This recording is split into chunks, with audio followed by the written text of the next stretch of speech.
the future. Look to the future. Shape the future. Look to the future. Shape the future. Look to the future. Shape the future. Look to the shape to the shape to the. No, you're gonna dig this.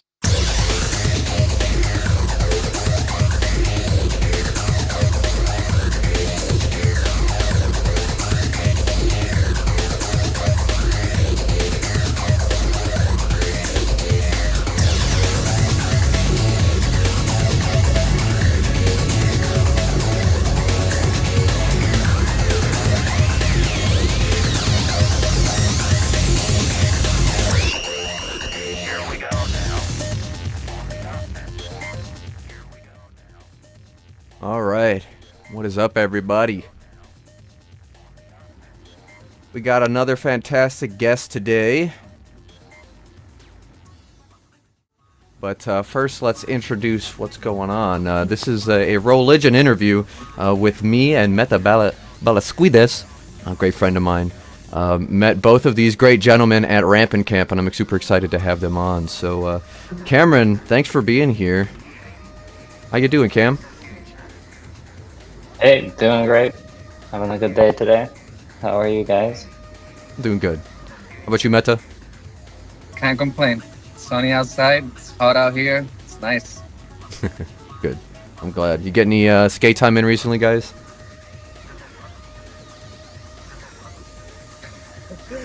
For me, it has been hard. With the two kids and the transition, moving back and forth from New York to Texas, it's been a little bit challenging lately. But yeah, you're a responsible person, so I respect that. How about you, Cam? Getting any skating in recently? Yeah, today I skated to the train. And nice. then I would have skated with the class today, but it was unfortunately canceled. So. Oh, why? Was it weather or something? No, voting. The voting booth took over the gym. Okay. Yeah. That's important too. I mean, voting, rollerblading. Important things. Cool. Well, Cam, let's get right into this. How'd you get into skating? Well, let's see. The first time that I saw a pair of skates, I had already been ice skating. I was playing ice hockey, and I was probably 3 to 4 years into playing. And I loved it. I was a really good skater. It just came naturally to me. And then one summer, we didn't have ice because unfortunately our ice rink was an outdoor rink. So it was like depending on weather, could we play or not. But one summer I was looking out the window in my front when I saw a fellow player. He was younger than me. He wasn't in my league, but he was younger than me, and I knew of him because it was in our area, our block. And him and his dad skated on inline skates across my front yard, and I was mind blown. Couldn't believe what I was seeing. No way they have ice skates that are free of the ice rink. You can take them anywhere. Concrete ice skates. Exactly. Yeah, and it's not always flat out there, on the concrete. It's not always walls around you to keep you in contained. It was this freeing moment for me. That's awesome. That's a really great story. I love that. So you started with hockey. Yeah. So soon. Yeah, and that was great because it actually developed my solid foundation for skating. So once I got into aggressive, it was boom. I was immediately beginner to pro in a couple years. It wasn't I didn't have to put too much into the foundation. If you imagine starting aggressive skating with no foundation, I imagine you're falling more, because of that you're like learning how to rollerblade and how to grind at this time. But fortunately for me, it was like I was just learning how to like grind and maybe ride transition. Transition that was important too because the first time I rode transition, it was a terrible experience. like you know, like a confident skater going on something and being like, "Yeah, I got this," and then just like slipping out and like knocking your breath out or something. That's like the worst. Yeah, no, absolutely. So so what was like the transition from that to like aggressive? Like, did you watch like somebody doing aggressive to do the transitions, or like did you get a pair of skates first? How did that happen? It was like I got a pair of skates. Like I immediately got a pair of skates once I saw those skates for the first time, and they were like these. We bought them at like Toys R Us or something, and the wheels weren't even urethane. They were like plastic and hollow. So like I skated. Me and cousin went and got them together. They were like these really cool purple and black and green or something, and I don't know. And they were yeah, they were nice. We loved them, but like immediately wore those wheels out. Like immediately, you know, like we're going skating so much that they hollowed out, and we're like, we can't skate anymore. That's wild. That's crazy. Good Like for skating. Teslas, I bet. It's like skating Yeah, anti-rockers, it wasn't man. really. Yeah, I wasn't quite that knowledgeable yet, and I don't even think skating at that time had gotten that far. Like those first skates that I saw were like before Lightnings, maybe. They were like right around when the Lightning mold was coming out. I think early '90s, and yeah, I remember. So the switch into aggressive was like my brother had a pair of Lightnings, and they were size 9. I'm a size 7 now. They were size 9.5.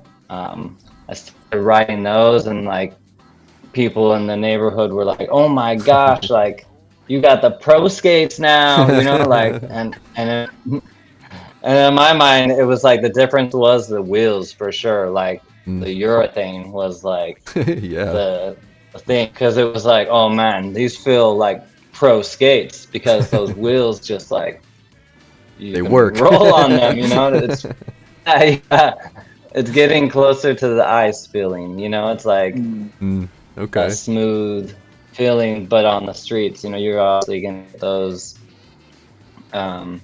bumps and stuff. But yeah, so I got those, and then just started jumping off curbs and trying to do things, and I hadn't seen any videos. I was more influenced by like the local crews, and yeah, and they were grinding. They were building like launch boxes at their houses and quarter pipes at their houses, and yeah. So then I started playing roller hockey Okay. once I started getting like better inline skates, and then one of my best friends' moms coached us, and him and I got real close and just started like after hockey practice we would just go aggressive skate. Basically, we would go skate around town, jump curbs and stairs, and Yeah. um, but yeah, the first aggressive video I saw was VG7, VG6. Okay. Wow. So One of those.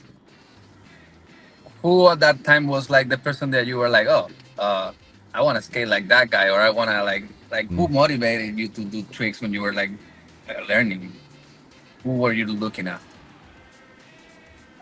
Um, a lot of times it was local guys at first. You know, I hadn't quite developed that like sense of like pros and sense of like industry or any kind of like I didn't have that in the beginning. It was like there was a NIST Pro Finals in Salt Lake City, Utah. Like right when I started skating, I'd heard about it, and I was like, "Oh, that sounds cool."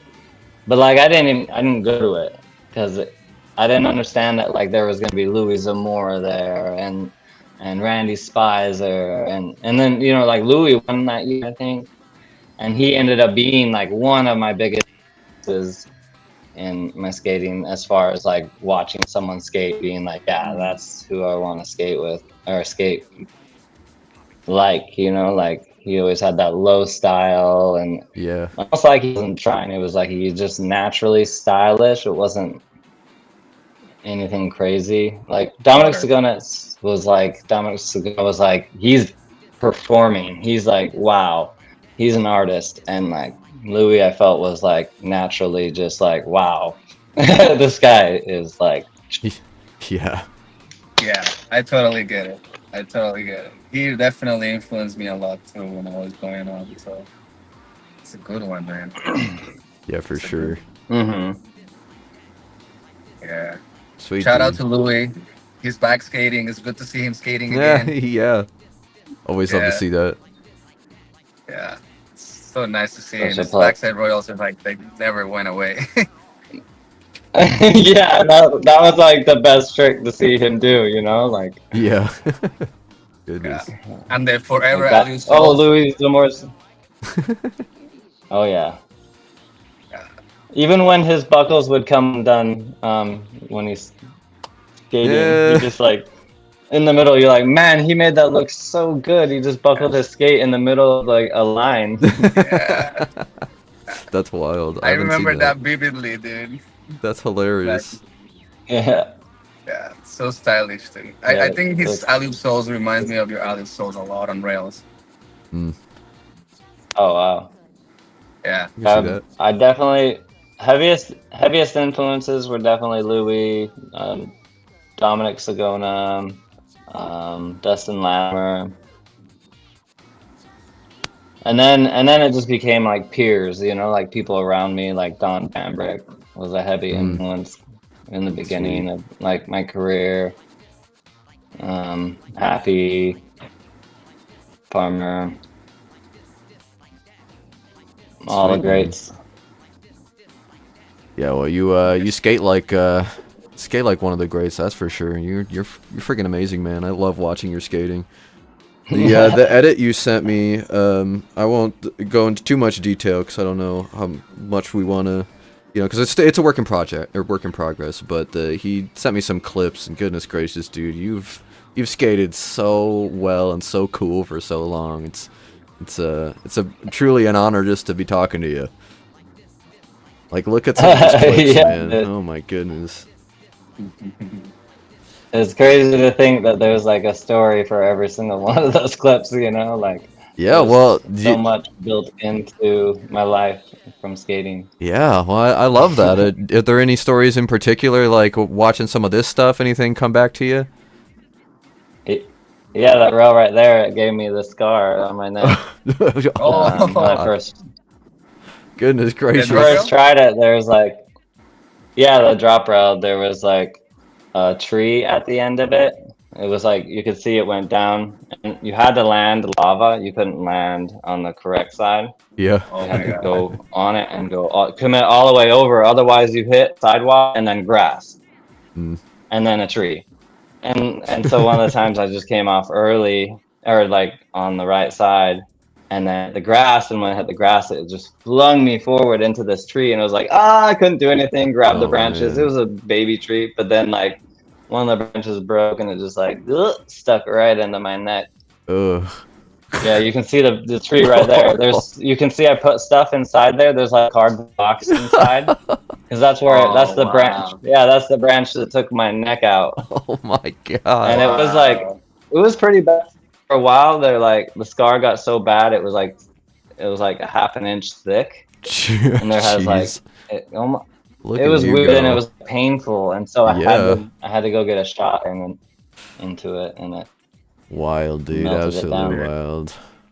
That probably got you like, you have that muscle memory now, because we have skated a few drop rails together, I mean, you've skated more doorbells than me when we're together. Let's be clear about that. But there's one in Mexico. You remember when we were in the north of Mexico and during the Mex tour, and you decided to do the drop rail on the green, really very freshly painted rail that at the end you have to Yeah. Oh get yeah. out, and everybody thought, oh, he Yeah. hit the trash can at the end, and when I see, he actually pushed it away as he was coming Yeah. out. Hey man. Pushed it away and then had to like dodge the bench. Yeah. There's like a, what do you call those? Like a stand bench. Like it was a trash can and then a stand bench, and then it was like a, I don't know, like a 15, 14 stair, 12 stair, but like No, pretty like steep, pretty 15. Yeah. fast. It Goodness. was pretty steep and pretty fast, and like you definitely had to dodge things at the end. That was like the scariest part, and the fact that I had like a drop rail in probably a decade before then. Like Mm, that's a whole nother story. But wild. yeah, that was crazy. That girl at the end, like talking about how much we inspired her, and like when she left, and like put us both in tears. That was amazing. That was like Yeah. an Mm. experience I'll never forget. It wasn't like the drop rail that I'll remember the most. It's that girl at the end saying like, "You just changed this whole town," and Oh. just by coming here, we're like, Yeah. Oh Los man. mochis, los mochis. yeah. That's awesome. So yeah, Yeah. That was a great experience, man. It was great to have you there, but I just don't get how you just go from zero to let's do it, you know? Like, honestly, because it didn't took you anything. You just decided, I'm going to do it. If I'm going to do it, I'm going to do it. And you just did it. yeah. It's like the only trick that I did at that skate park, and it was like a big handrail. No, and you also jumped behind all of us. You went to the bleachers and you gapped from the ramp onto the bleachers and over the trash can back to the skate park. Oh yeah, that was really cool. That was fun Jeez, that too. sounds Yeah, wild. No, it was nuts. It was yeah, nuts. Yeah. Was that on camera at all? yeah. I mean that. Yeah. It's on the edit that we Yep. put out for the next tour the second year, I think. Yeah. What year was That's that? crazy, man. 2021, right? Yeah. Sounds right. I believe so. Yeah. So can I fast track you from when we were talking about history until now? Like, because obviously you're already in faction when we started the tour, the next tour, right? You've been, you That was the very beginning. right. So how did that start? It? Yeah. How did you came up with faction, like being in the team and all that? Because I'm friends with them because of you. Same. Yeah. Action was, for me. I was just in the middle of doing like the What Year Is It event. I definitely didn't stop skating. We skipped a lot, fast tracking from there, but like I've been, starting being a father, and Long and I started the event Where Is It, and then yeah, so I was getting more out there, and Clark had his ramp in the backyard, and I was definitely into skating backyard ramps. And Clark and I have history with like Woodward. He worked at Woodward when I first started going there in 2001, and he was a skater as well. So yeah, we were definitely had history together, and contacted him and was going to his ramp, and yeah, just kind of doing my thing. And one day he was like, "Hey, I'm starting a boot company, and I want you on it." I was like, "Oh, like wow," because at this point I had been just like skating for fun, really. I was just like a dad, and obviously I had a big passion for it, because I can't let go of it, and I always want to create something. There's always something on my mind skating, like if it's not having to do with skating, it has to do with like the development of skating, or like how do you get somebody into skating, or how do you how you have fun with a big group of people, you know, like all those kinds of ideas. But he asked me, and I was kind of like, I don't know, Lark, I Yeah. don't know, you know, like I wasn't in the headspace to be like, yeah, I'm a pro skater again, you know, because a large gap. There was a large gap in between there as far as like being like a pro skater on like a pro team, you know, especially Mm. as big as like a pro team on a pro boot, you know, like I had never even had that ever.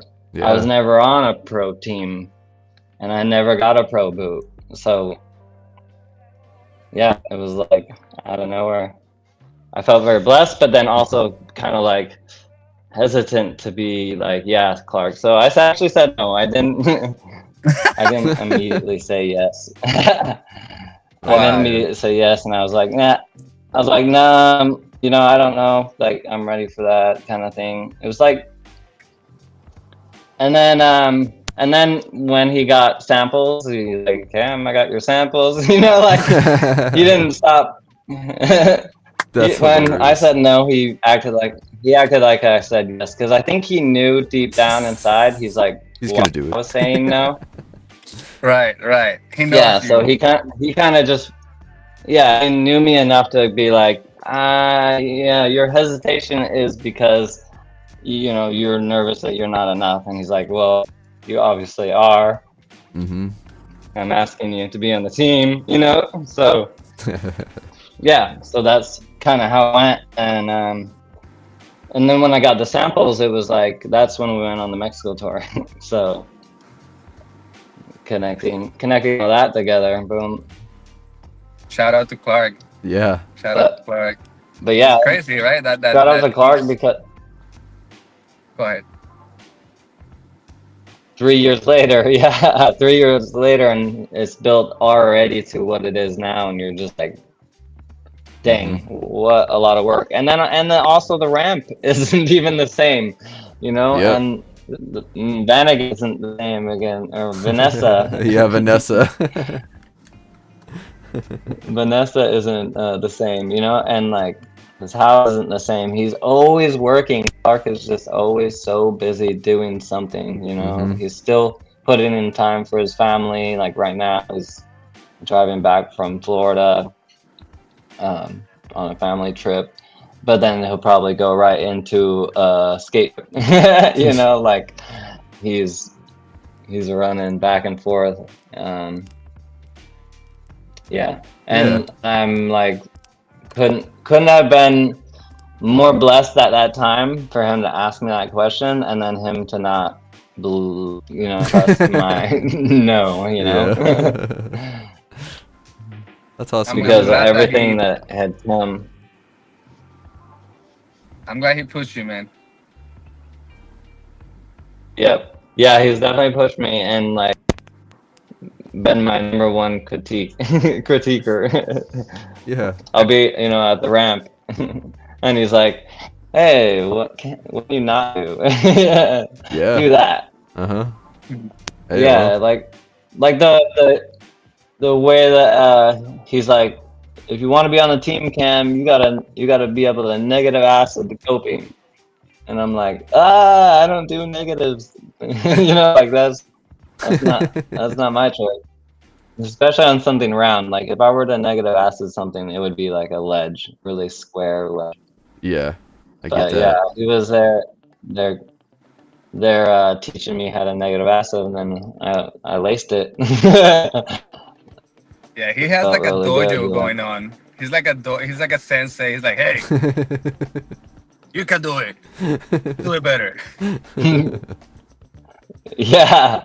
Yeah, I mean, right now, trees out there and just living the life at the compound. The compound is like the greatest. I mean, Oh, here it is in yeah. the video, but like you're only seeing the corner of the compound, you know? Hmm. This is just like one little area. It's almost like a Woodward type thing, but like Yeah. now he's got the business there and the ramp just keeps growing and his house is there. He's got the woods and he's got fire pits and Yeah, it Yeah, rocks. it's just every time you go there is something new. Yeah, Love it. yeah. So I'm gonna ask you like something that I asked um, Brian too. Do you feel now, after all these years, like you feel where you are right now, the faction, you feel this is home? What is home? Yeah, Oh yeah, yeah. No, faction is everything that I always wanted, and it just came out of nowhere. At a time where I was like, didn't think anything would ever come my way. It was Hmm. just like, okay, yes, yes, and just the way that he's doing it, just different. It's run different than any company I've ever been involved with, and yeah, it's That's awesome. amazing. Yeah, I'm glad to hear that, man. You're very deserving. You've worked very hard for it, but you're a great guy too. So it's of all people, to be on the team, Clark found some really, really great people, and you guys all seem to pair together well. And we've talked about this a few times, but your skate styles are all so unique and almost don't even encroach on each other in the sense that you all cover this crazy array of things that can be done on rollerblades, and you all do things so differently, but all so well in your own way. It's incredible. So yeah, no, he's really picked like he's created like the Avengers. It's pretty wild. I mean, he's got comparison. Treadpool. Yeah, I like I like that. Yeah, and That's great. Clark, he has a vision, and he's kept it since day one. I respect it. He's just highly motivated. Yeah, and he Yeah, knows there's reasons for every person on the team, and I good think reasons it's too. amazing. He believes in every single one of us. Yeah. Yeah, and gives us that opportunity. Hmm. Yeah. Yeah, I'm having to be blessed to be friends with a few of you guys and to see you guys entering faction and blooming in different areas, not only of your skating but of your life and the way you drive yourself. I'm very thankful for that, dude, for Clark, honestly, because I love you guys as my friends. But not only you guys are becoming better skaters, you guys are becoming better humans. It's crazy. Uh, Yeah, we'll call Clark Papa Clark or then Daddy or something. He's like, get out of here with that. But he's definitely filled the role in that faction. That he's like he's there for us. And he's there for the company, and he's committed. It's all his. It's no, he doesn't have some big backer or anything. It's like he's invested into this thing fully, and yeah, and he's growing and letting other people grow, and it's cool. He's switching it up. That's awesome. Yep. where you skate at? Yeah. Where's your Where's skate my at? skate? So my skate, it's here. It's right there. Come get it. Come pick it It's up. here. Yeah. We got prototypes. We're still in development. We're basically at the final stages. We're pretty close um, to having like a pre-sale. We're hoping for like a summer pre-sale, early summer pre-sale. Awesome. Yeah, Excited. Yeah, dude, that's exciting. So excited. yeah. I can't believe it. I'm still in the. Yeah, I don't know. It's not real. It's not real. Yeah, you haven't hit the I acceptance mean, phase. it's a groundbreaking not thing too, until man. not until it's out. Not until it's like, oh, not until I see somebody I don't know It- wearing it. that's what And I was then gonna I'm say. like, okay, Yeah, when you see someone else skating it all out in the right. wild, you're just like, wait a minute, there it is. Okay, all right. That's awesome, dude. Yeah, I because mean, at I this can't point wait. it's like, yeah, I'm excited. I'm super excited. Good.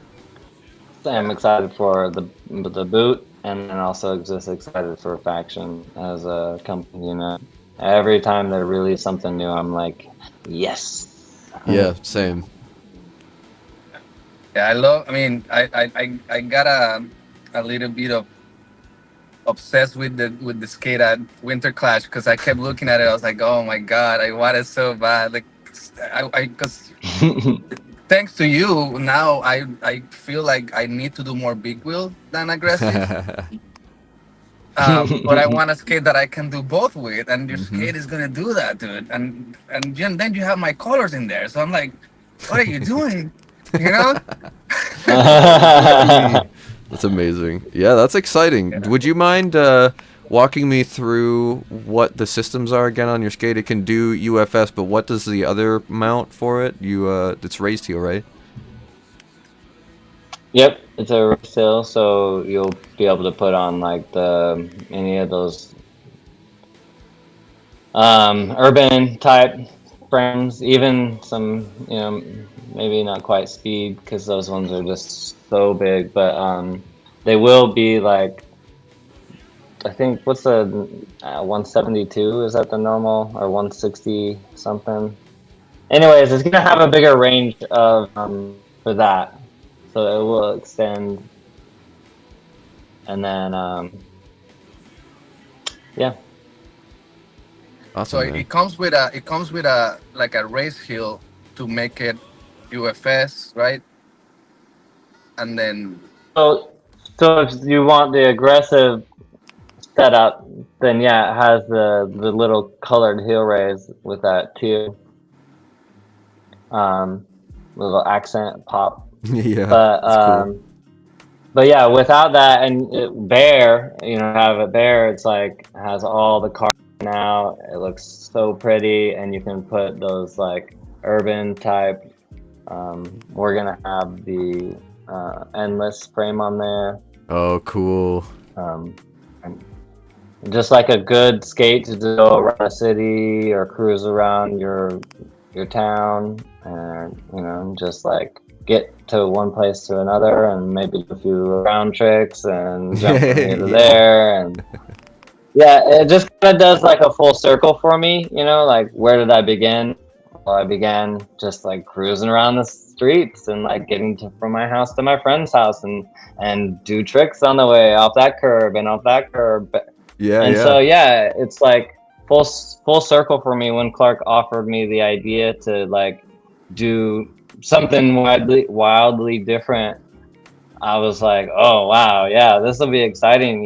Not to just have like an aggressive set. Like I get to do my own thing, and I think that's neat because there's a lot of history behind my skating, and I think this is the evolution of like exactly what I've been through, Mm.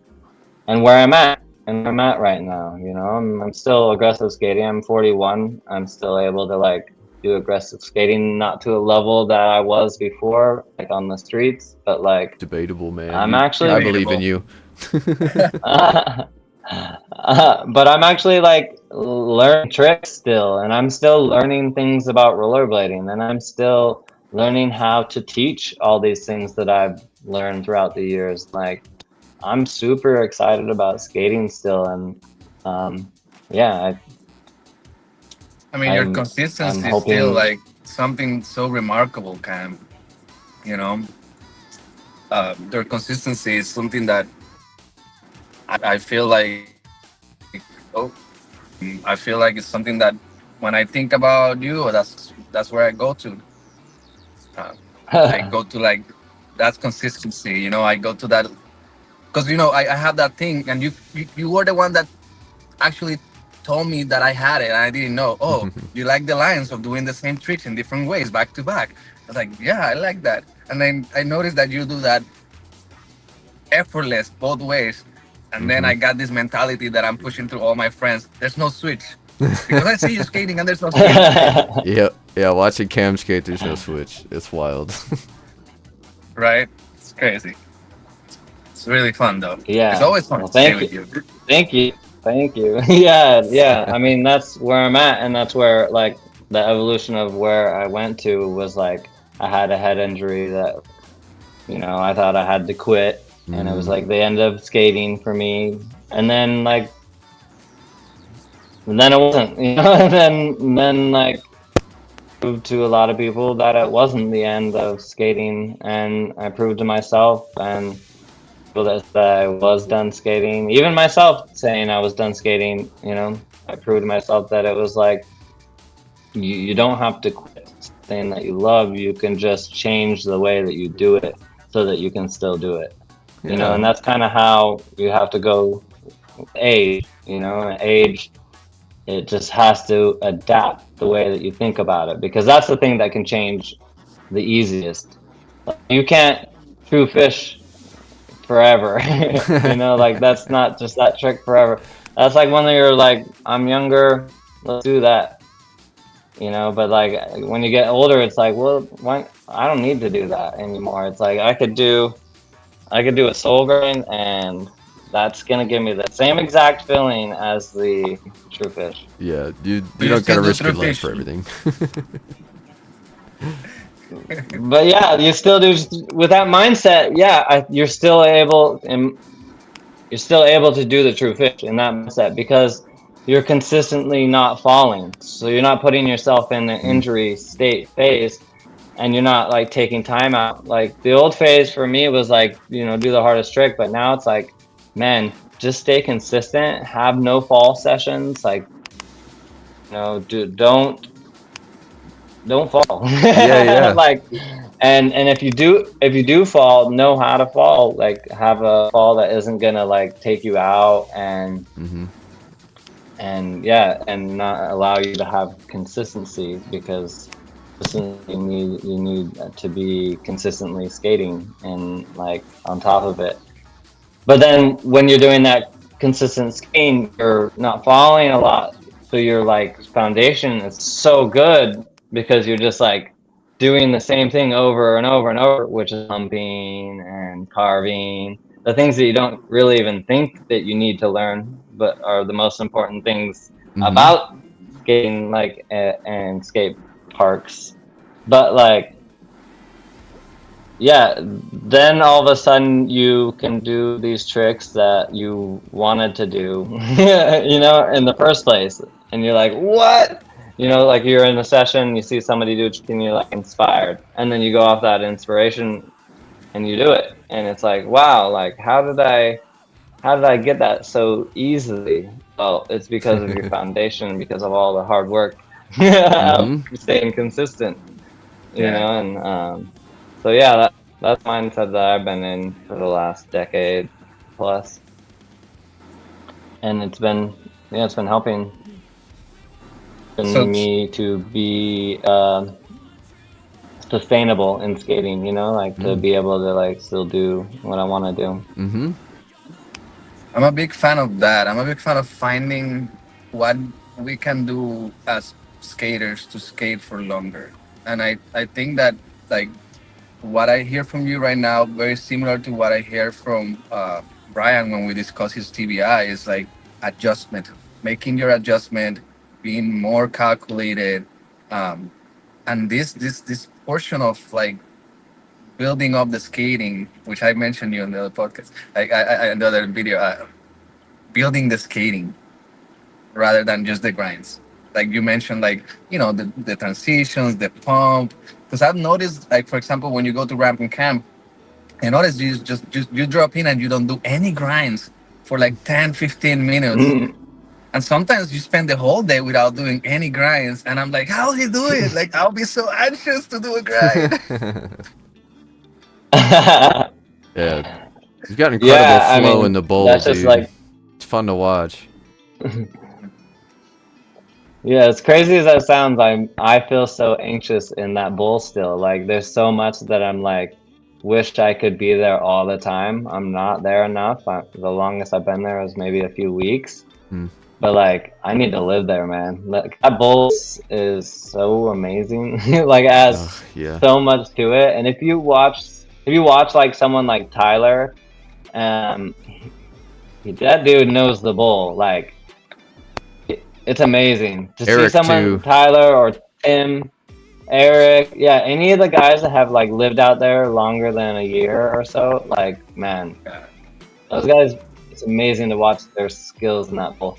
Me, I kind of fake it. I Yeah, fake well, it there, you're good at like faking it. I find like certain certain tricks I can do on like certain areas, but I break it down into like small sections rather than a big bowl. Because if I skate it as a big bowl, man, I'm like I get so lost, and then those walls seem like huge waves, and Yeah. like yeah, I get real anxious. Yeah. But It's a so as great far as ball. like a mini ramp, as far as like a mini ramp, I went there early on before it even had the bowl corners, so I was fortunate that it came slowly at me as obstacles because it was just an amazing mini ramp for me for a while, like a mini ramp with a spine, kind of like a Cloud9 Woodward type vibe. Mm, Yeah. cool. But Are you a fan of the fat bar, or you miss the shotgun cup in the spine? Because I'm a big fan of the fat bar, but that's me.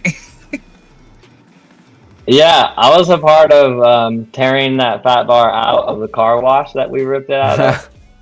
That's right. It's out of a car wash. That's so And funny. then yeah, yeah, this car wash was going out of business, and those little rails that you run into, the wheels tires run into to straighten you out. That's where they came from, and they were just on the ground, and we had to unbolt them, and and and when we got to ramping camp with them, we pulled right up, and we're like, hey, we should just throw it up on top of the double coping and see what it looks like.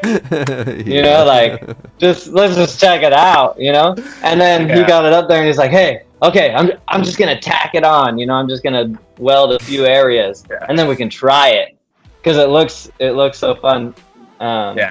I was there. At And that even point. getting it up there was kind of yeah, even getting it up there was kind of scary because like it was like heavy, really heavy, and there was only like a few of us because it was And just it was like hot. out of nowhere that and it was hot, like super hot. The rail was even hot, yeah.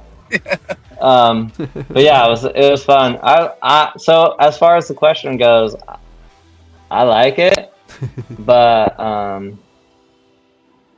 yeah, I like it. I like it. It took a lot of like for me. I'm like, man, I have so much history with the double coping. It's so much fun, and there's so many tricks that can be done on that double coping that Mm. I did do back in the day and back in the Cloud9 Spine days. But like, also, how many ramps have a big fat single coping You're on the right. top? Yeah. Like, and that's where I was like, okay, like that's cool. We'll find another spine that we could skate, but like for now, I like that fat coping. I think it's neat. Yeah, that's cool. That's really cool. Yeah, Yeah. it brings Um, a I, new hype. I To think that we were spine. watching something that you shot with Brandon during Rampant Camp. Yeah. You're filming with Brandon right now still. How's that going? Yep. Yeah. So we have the team video that we're filming for, and currently in the process of filming for. So like any tour that we're going on, like for instance, our last tour we did was Winter Clash. We had a whole team for the first time. That was a milestone to have like the whole original faction team on one place. Yeah. Because it's like a family, It's like a big family. Like, can we get everyone together? Just we all have our lives outside of skating as well, and so like for us to all be able to meet up, it's pretty cool, and especially in Netherlands for Winter Clash. Yeah. It's like wow. Yeah. Um, Yeah. Get to go to the coffee shops together. sorry, what was it? Yeah, I was eat asking some how is it delicious going with the food. filming?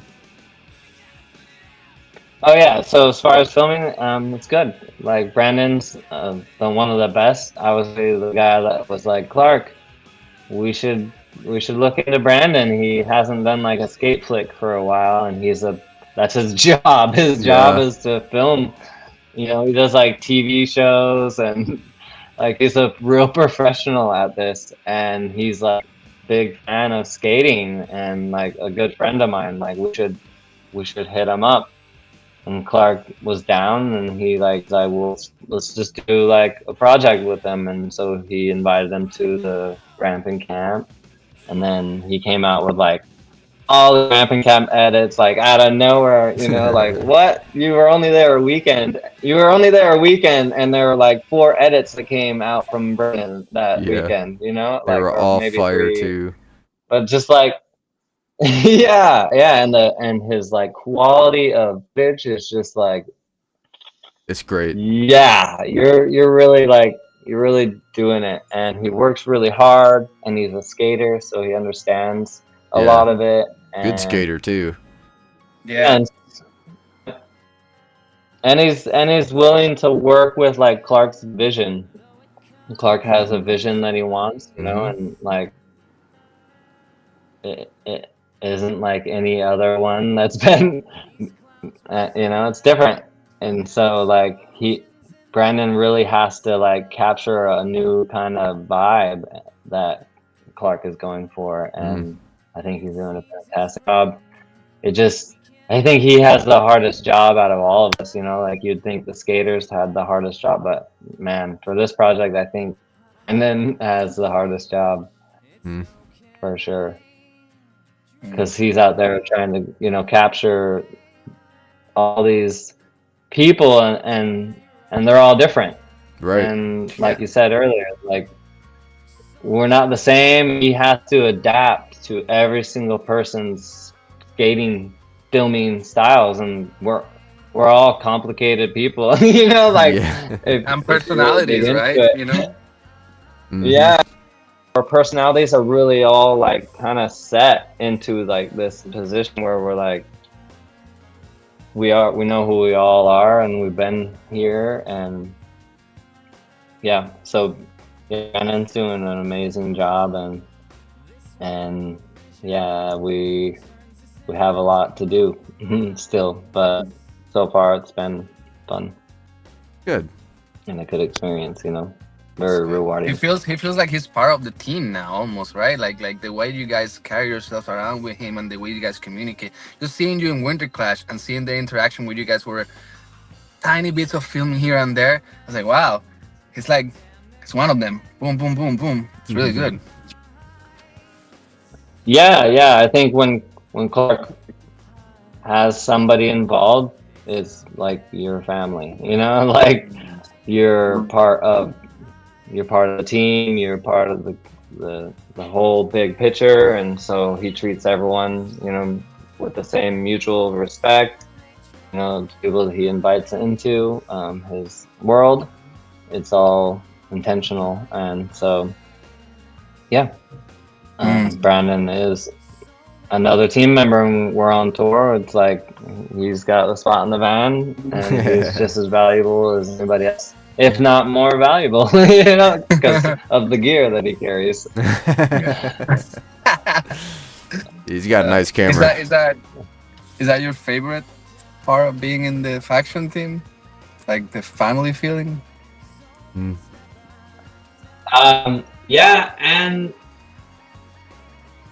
that's different, and that it's like unlike anything part of. It's like we're invested, you know, as far as like we have basically part of company being on the team, you know, so anything that goes out his door, we're making money off of it basically. So it's like I've never had that before, you know, like That's awesome. it's always been like maybe royalties, or maybe like you earn it by being in magazines or something, but it's like wow, I feel like I'm really part of this company, the way that Clark operates and stuff. And one of my favorite things about faction, and something that Clark's implemented, is that he offers therapy. So like not like physical therapy, but like mental therapy. Like he's signed up faction as a company to like offer it for anybody that wants it. You know, you don't have to have it, but if you want it, need it, it's available. And like he has plans as far as growing for more. And this is just like the tip of the iceberg. And to me, that's just like, wow. Like giving us tools like therapy so that we can be better skaters for the company. Smart. Yeah. Yeah. But 100%. that says a lot about a person, in my opinion, to care about the mental health of.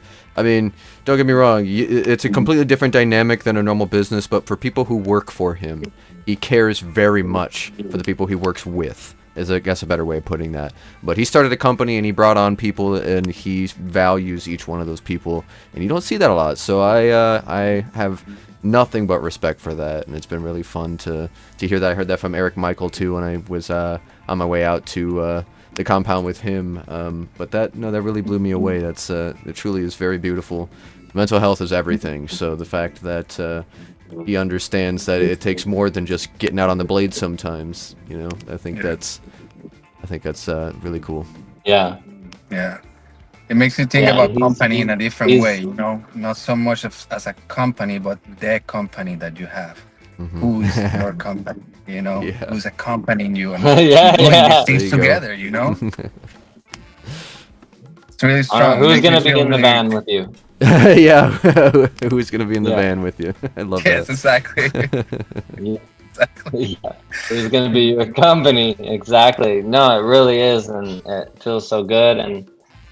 And Clark does a good job at like I said earlier, like giving us a stage and not like having us dress in his uniform.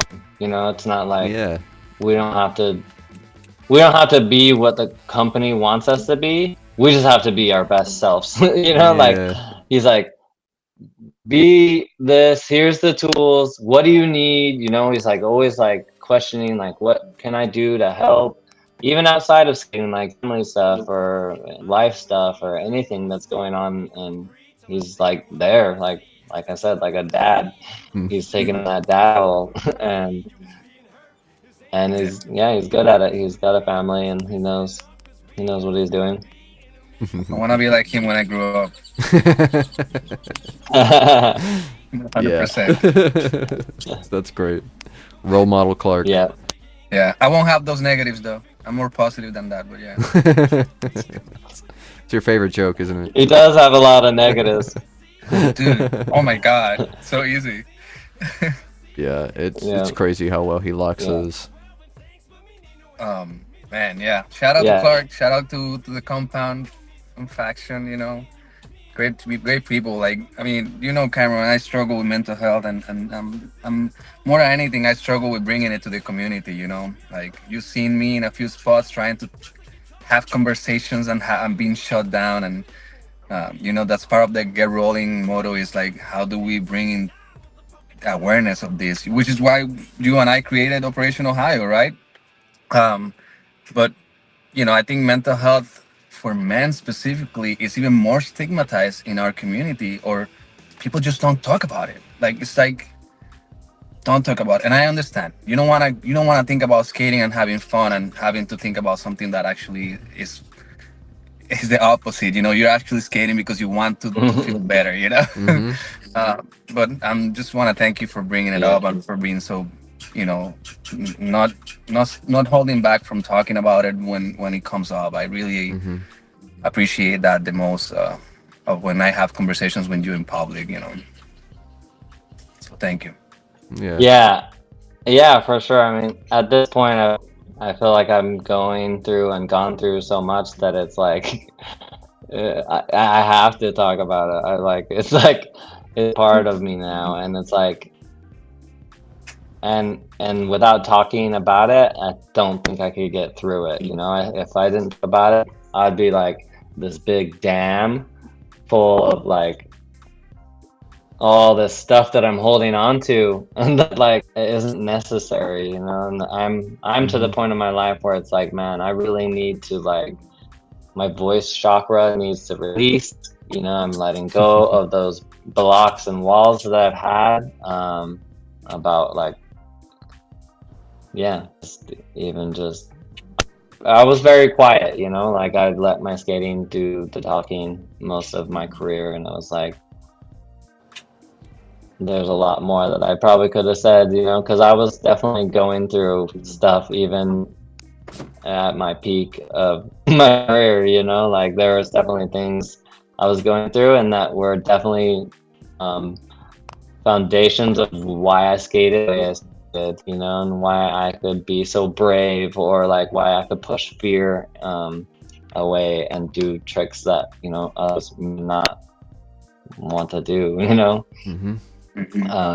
and yeah. And so like I think if maybe I could have started thinking about it earlier, it would have been easier, or maybe it could have, I wouldn't have had all these things that I have to release now, like they could have come out then, so I think it's necessary. I'm at a point where it's like, I have to. Yeah. So Yeah. I mean, so the it fear sounds. of it, or the, Go ahead. I was gonna say the fear of it is kind of gone. It's like, or the stigma like that I get from it, or even like losing the friends that I've lost because of it. It's like, it's all kind of a necessary thing for me now. It's like I can't say no to it anymore, and I have to say stuff. So yeah, I'm in the position, and I can say things, and have experience, and Yeah. Yeah. yeah, And to hear you that I think to hear you saying out loud is very motivating for a lot of us. Just to let you know, like I want to empower what you're just expressing just now. Mm-hmm. I want more people to understand that that's okay and that's actually empowering rather than victimizing. Like I think you're being a voice of people that cannot get to the point where you are right now and speaking about it. Mm-hmm. Yeah. If yeah, well, it's not easy. Go ahead. Yeah. No, go ahead. Go. No, I just wanted to say that you said yourself, it felt like maybe you had missed the opportunity to express these things, and who knows what that might have been like throughout your life. But you said you're at a point where you feel like you just can't keep it in any longer. Two things. First and foremost, that's very important. The way that you feel is not only valid, but when you're at a point where you need to share, that there's nothing wrong with that. Everybody needs to share it. People who think that they shouldn't be sharing things that are hard for them or important to them, things that even make you excited. We as humans need to communicate and emote. So I fully validate that feeling there. I've felt that before too. But what power to what Meta was saying as well, you speaking to this might very well could be someone's first time hearing that, or it could be the first time it clicks. Even maybe they've heard it before, but regardless, you saying that out loud is helping people who might feel that way now, that feel like I'm gonna try to hold it in for as long as I can, keep it together as long as I can, when in reality the beauty of loving each other is you don't have to shoulder every burden, every responsibility by yourself. And I think that's what's so beautiful about this rollerblading community. I've had great talks with both of you guys. I love talking to you guys. You guys both are really good at listening, and you've got some great foresight. And I would like to think the same thing. We have some good times together, the three of us, together and separately. And so talking about things like this has helped me know that I'm valid in feeling this way. And I hope that you feel valid feeling that way, and I hope anybody listening to this feels valid that way as well, that when you need to talk about something, if you're feeling compelled to share it, there are people who will listen. I am one of them, but you look for it and grasp it and hold on to it. And Cam, I really appreciate you sharing that, because I've felt that way many a time before, and there wasn't many people who were telling me, it's okay to feel that way. I have amazing support in my family, but society doesn't always say that to you, and it's hard to find that. So yeah, this is a big reason why I wanted to have you on Cam, because you're a very thoughtful person, and I really appreciate your perspective. Mm-hmm. And let's be real, Hey, that you said it, the three of us are close, the three of us are friends. Yeah. So if you ever feel hey, maybe Cam is making me feel that I can talk about these things, but I don't want to speak to people on a live video. I don't want to speak to other people. That's Yeah. hey, that's totally okay, man. I'm talking to my very close friend right now. That's really what I'm doing, which is why I feel Yeah. comfortable. Honestly, I'm Yeah. being honest. Um, so maybe you have somebody Yeah. that you're very close with, and maybe you just say 3 words, and that's all you want to say. That's okay. Too. Mm-hmm. That's okay. Too. You know. Yeah. But Yeah, I think it's time.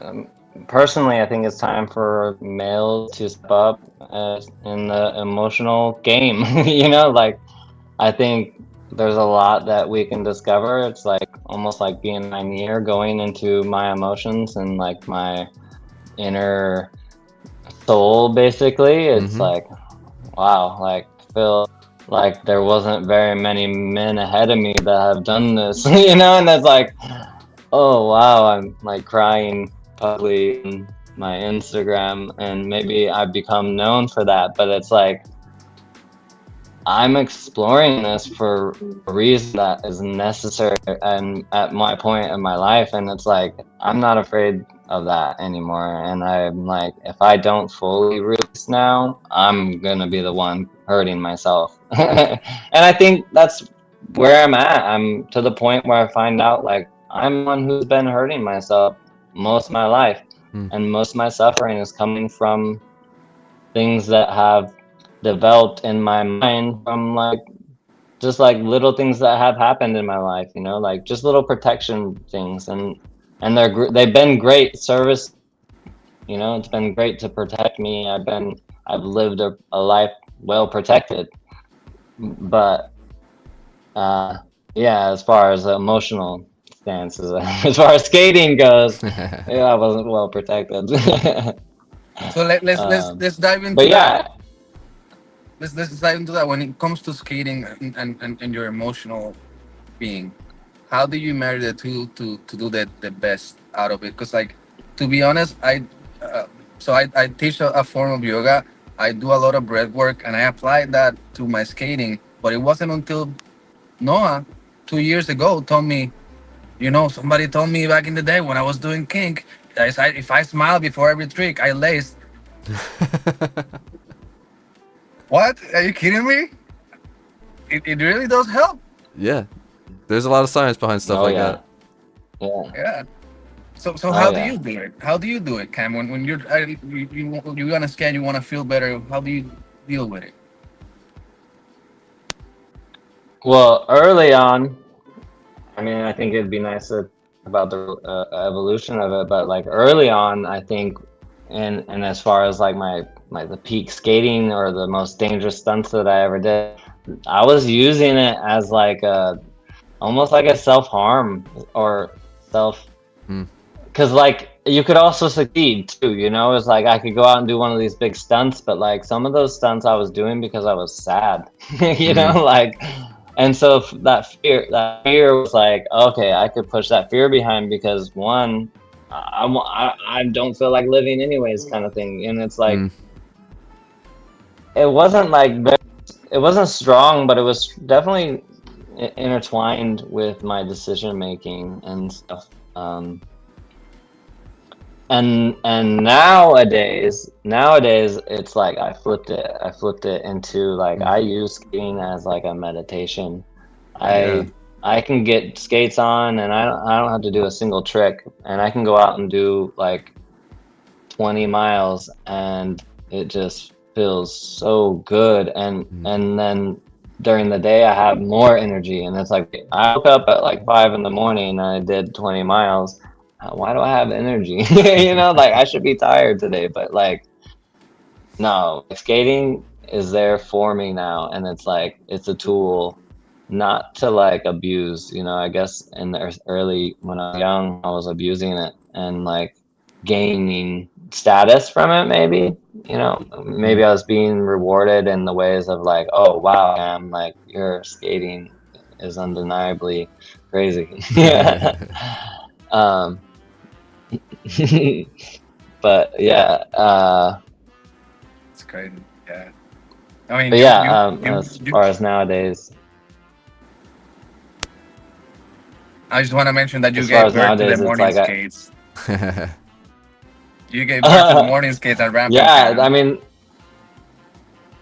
that was, yeah, it was like a part of my life at that time, and I was like, man, I gotta show people this. Like, it's a discovery, you know. It was like the evolution of my like being, and like where I found this new love for skating, and like, look, guys, you can like, you know, it's like this thing that uh, and it was like the secret that I found that I'm like, oh my God, you don't even have to kill yourself. You can have the same feeling. It's amazing. Yeah. Just say, when I used to live with Cam, he woke us up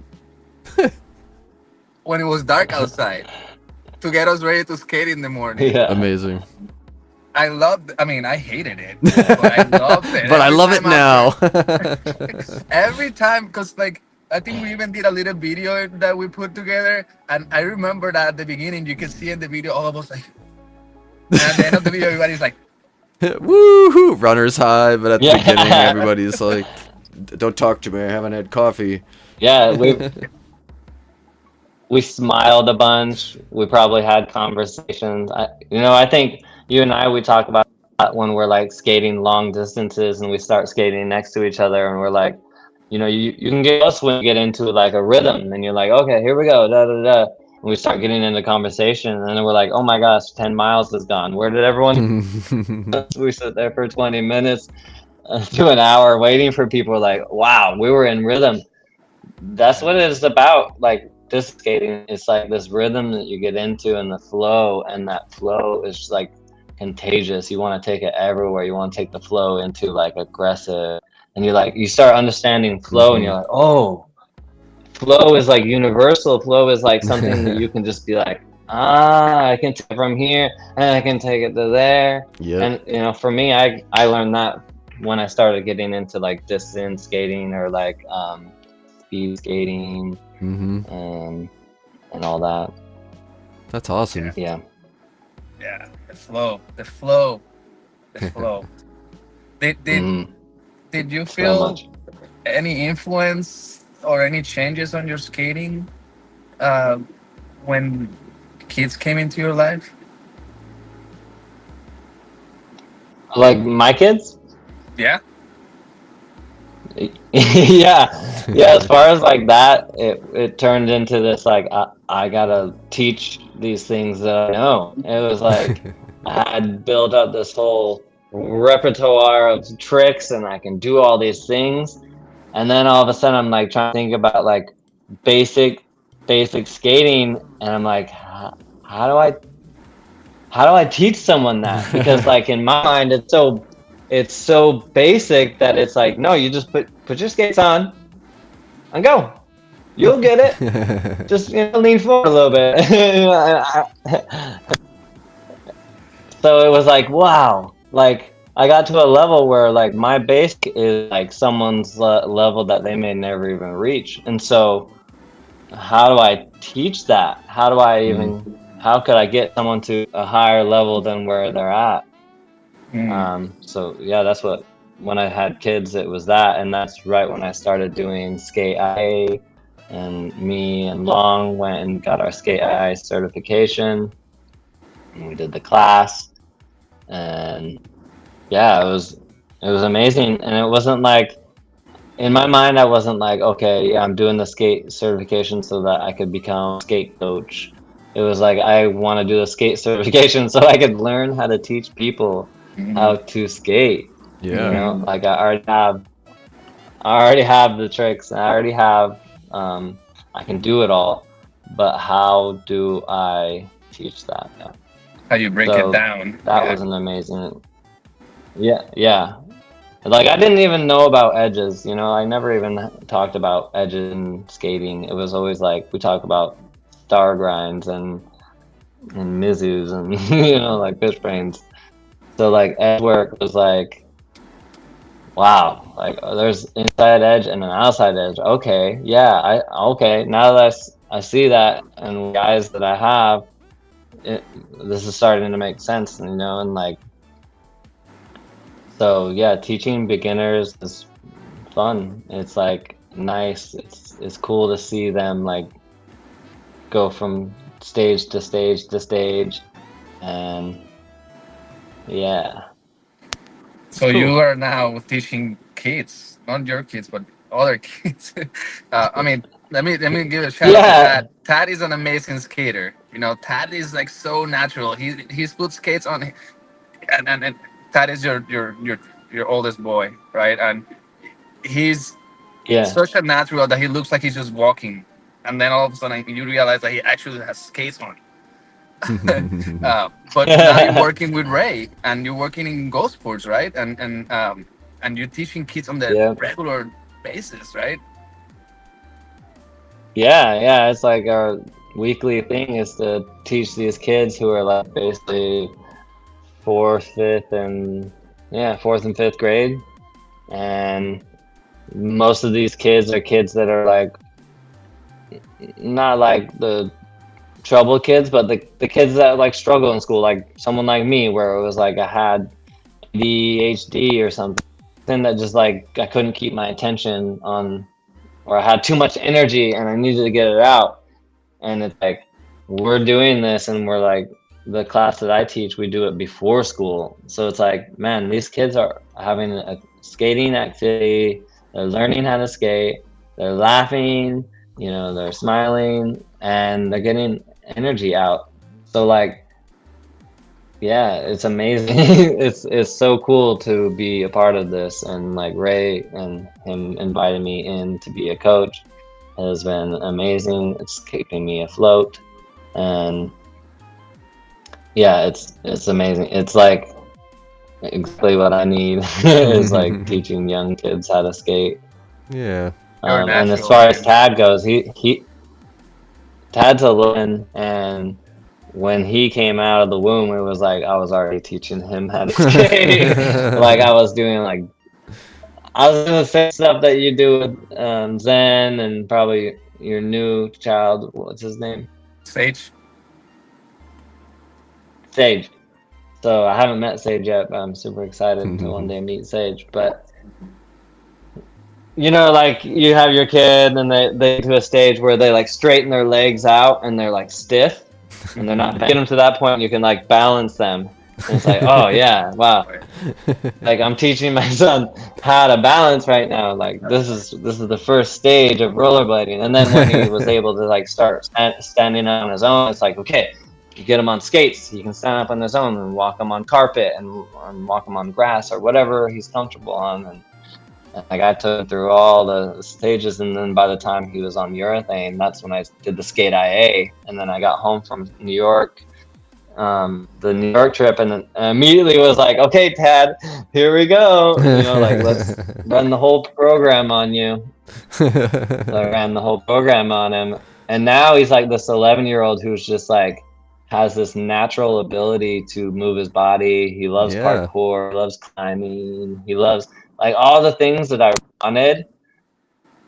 He was like good at, and I'm glad for that. It's not that I like he has to do it, but I'm just so happy that he has that skill, because I Yeah. feel like it's important. I Yeah, feel like it's a absolutely. really important skill that not everyone gets.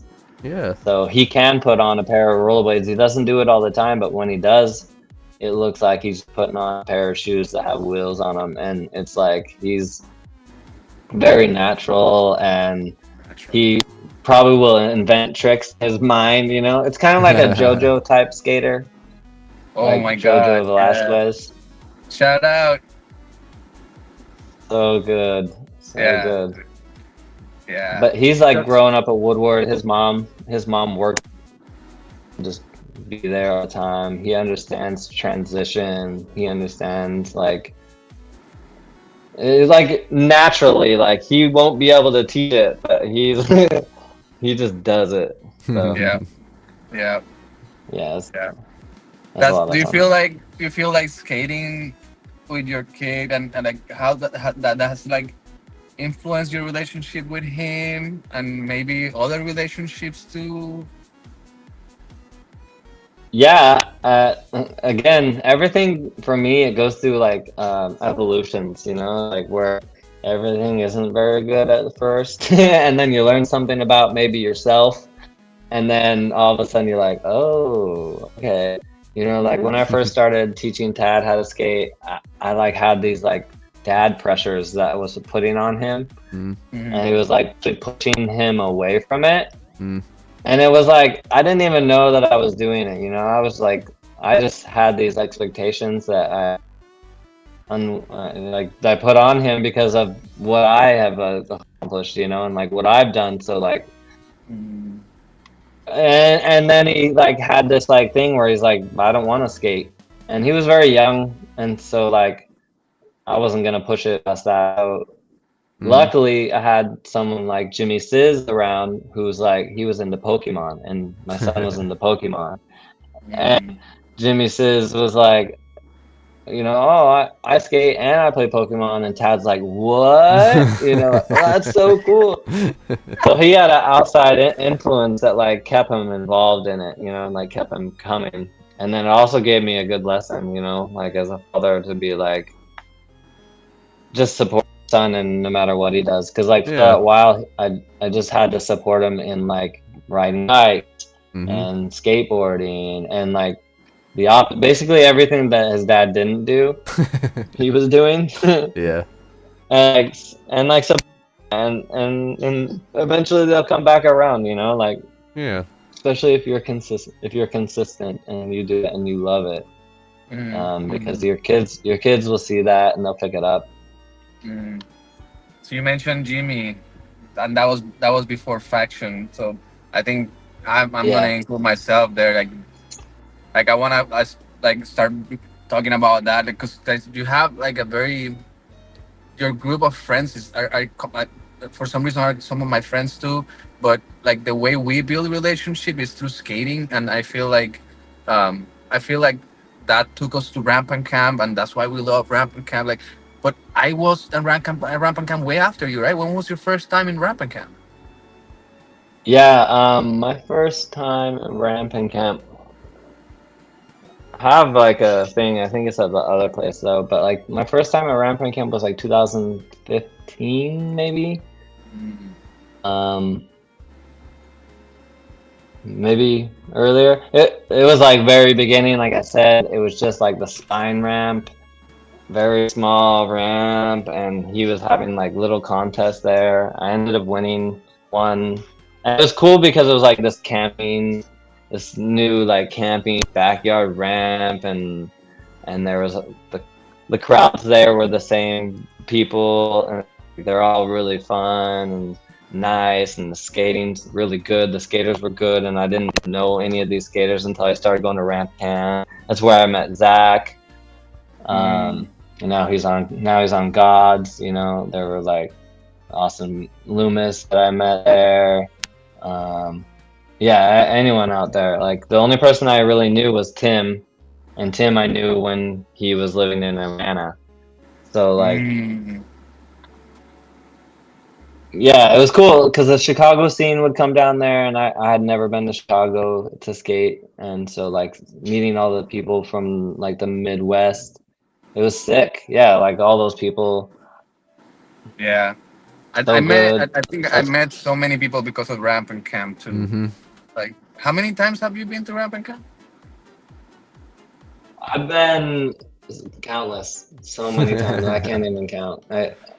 I'd say at least I don't know, two hands plus. Okay. How many It times was have like you win it?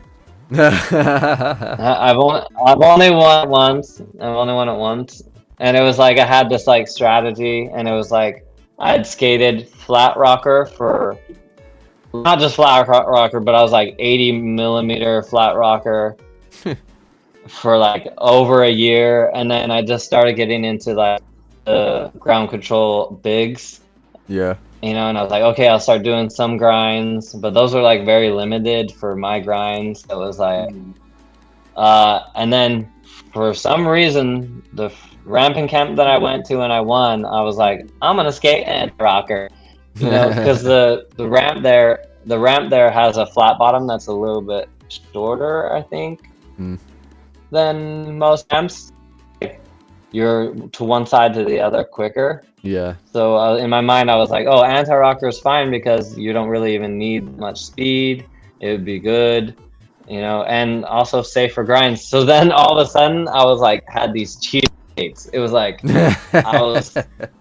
I was able to do things that I hadn't done for so long, and like it felt so fun. And Yeah. I also had a lot of experience with like these other skaters. Like I don't think Eric was there, but like Zach and those guys, they're very young and just getting really good. You know, like they were doing way harder tricks than me, but I could tell that they weren't gonna land it as much. You know, like they were gonna fall. And in my mind, I'm like, okay, well, if they're gonna fall, I'm just gonna do everything that I can do Yeah. every time, you know? So like, so that I did. I just did everything that I could do, and I did it both ways, and I did it in a line, and I never fell. I just, you know, like hardly any falls, and I won. You know, it was like, okay, well, that was You like the won smartest a competition. you won a best trick on the Rasta rail, right? On the what do you call that? The rail that goes up. Oh yeah. The roster, I think it's the Yeah. roster, but they took it out. That was like one of my favorite random obstacles, you know, like Yeah, now they got the slide. Nobody. I mean, only Joe and you killed that thing that like that, dude. Like, Yeah. because you did fish brain Joe going up takes it. and then fish brain going down. I was like,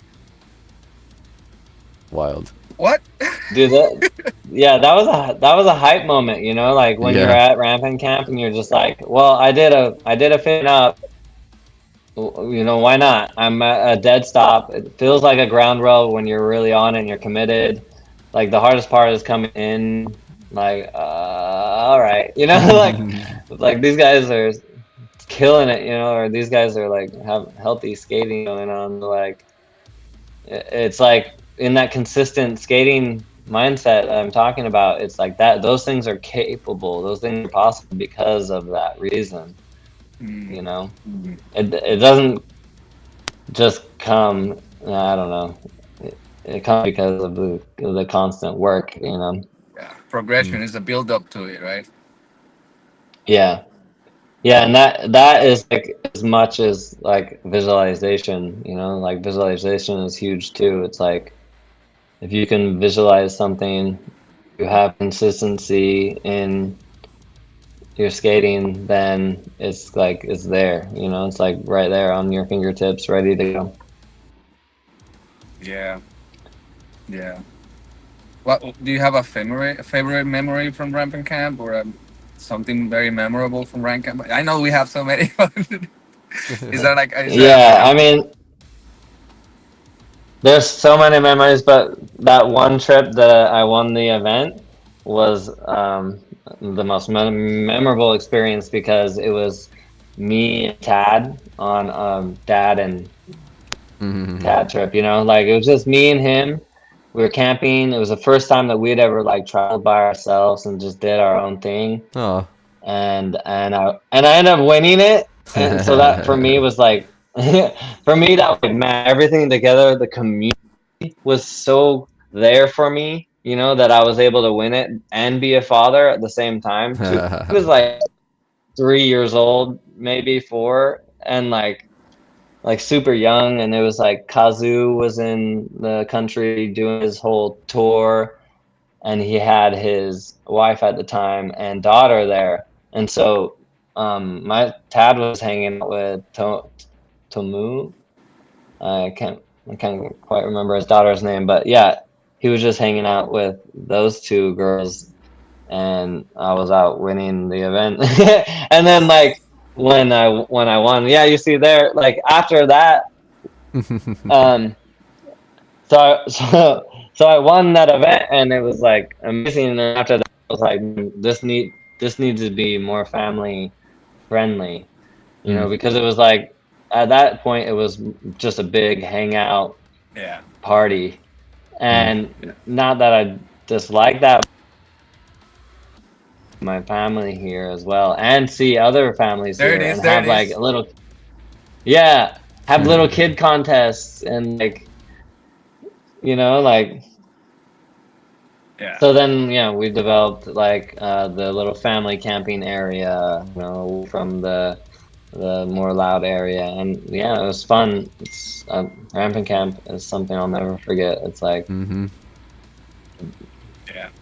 Yeah. it's That's when it's we a started it's a skating in the skater morning. haven.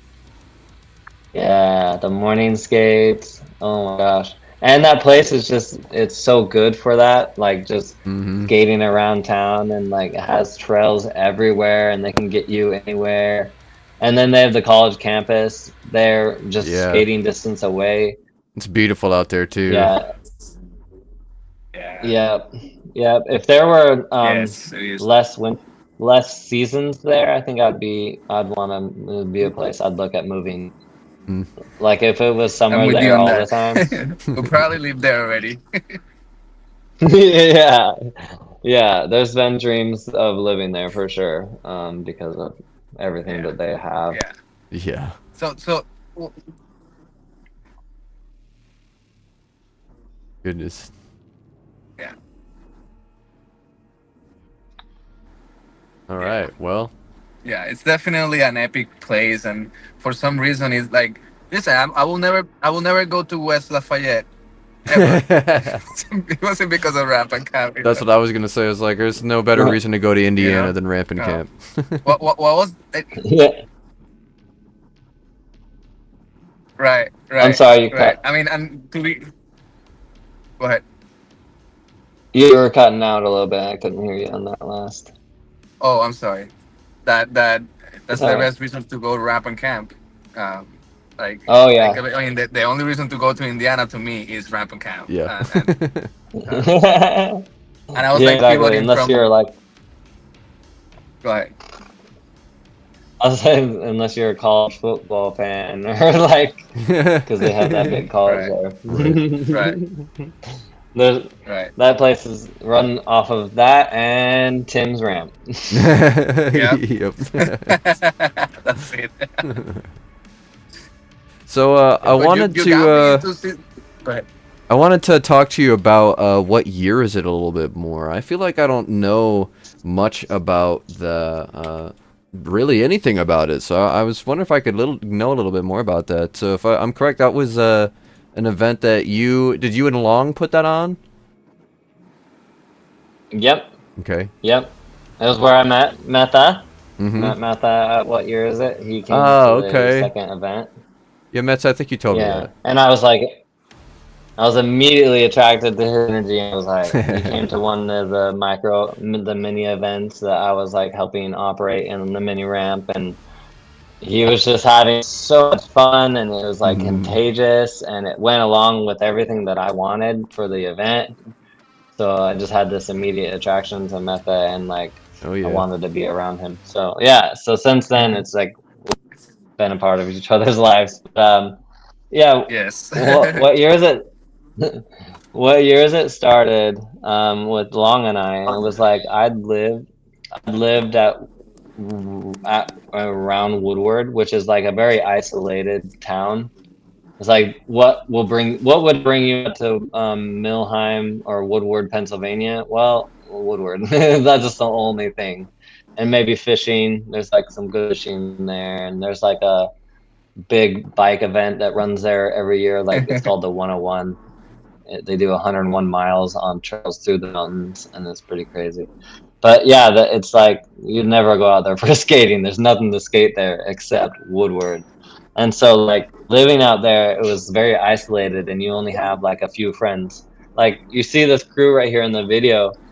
This was like our starting foundation crew. It was like our we had a name for them, but this video it really went with that because of like the idea that was behind what year is it. But so we were isolated. We had no one to skate with. We were always like trying to find people to skate with.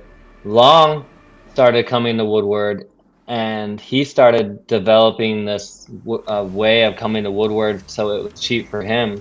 So he would like offer Woodward, hey, I'll bring 20 skaters or 30 skaters, and let me ride for free.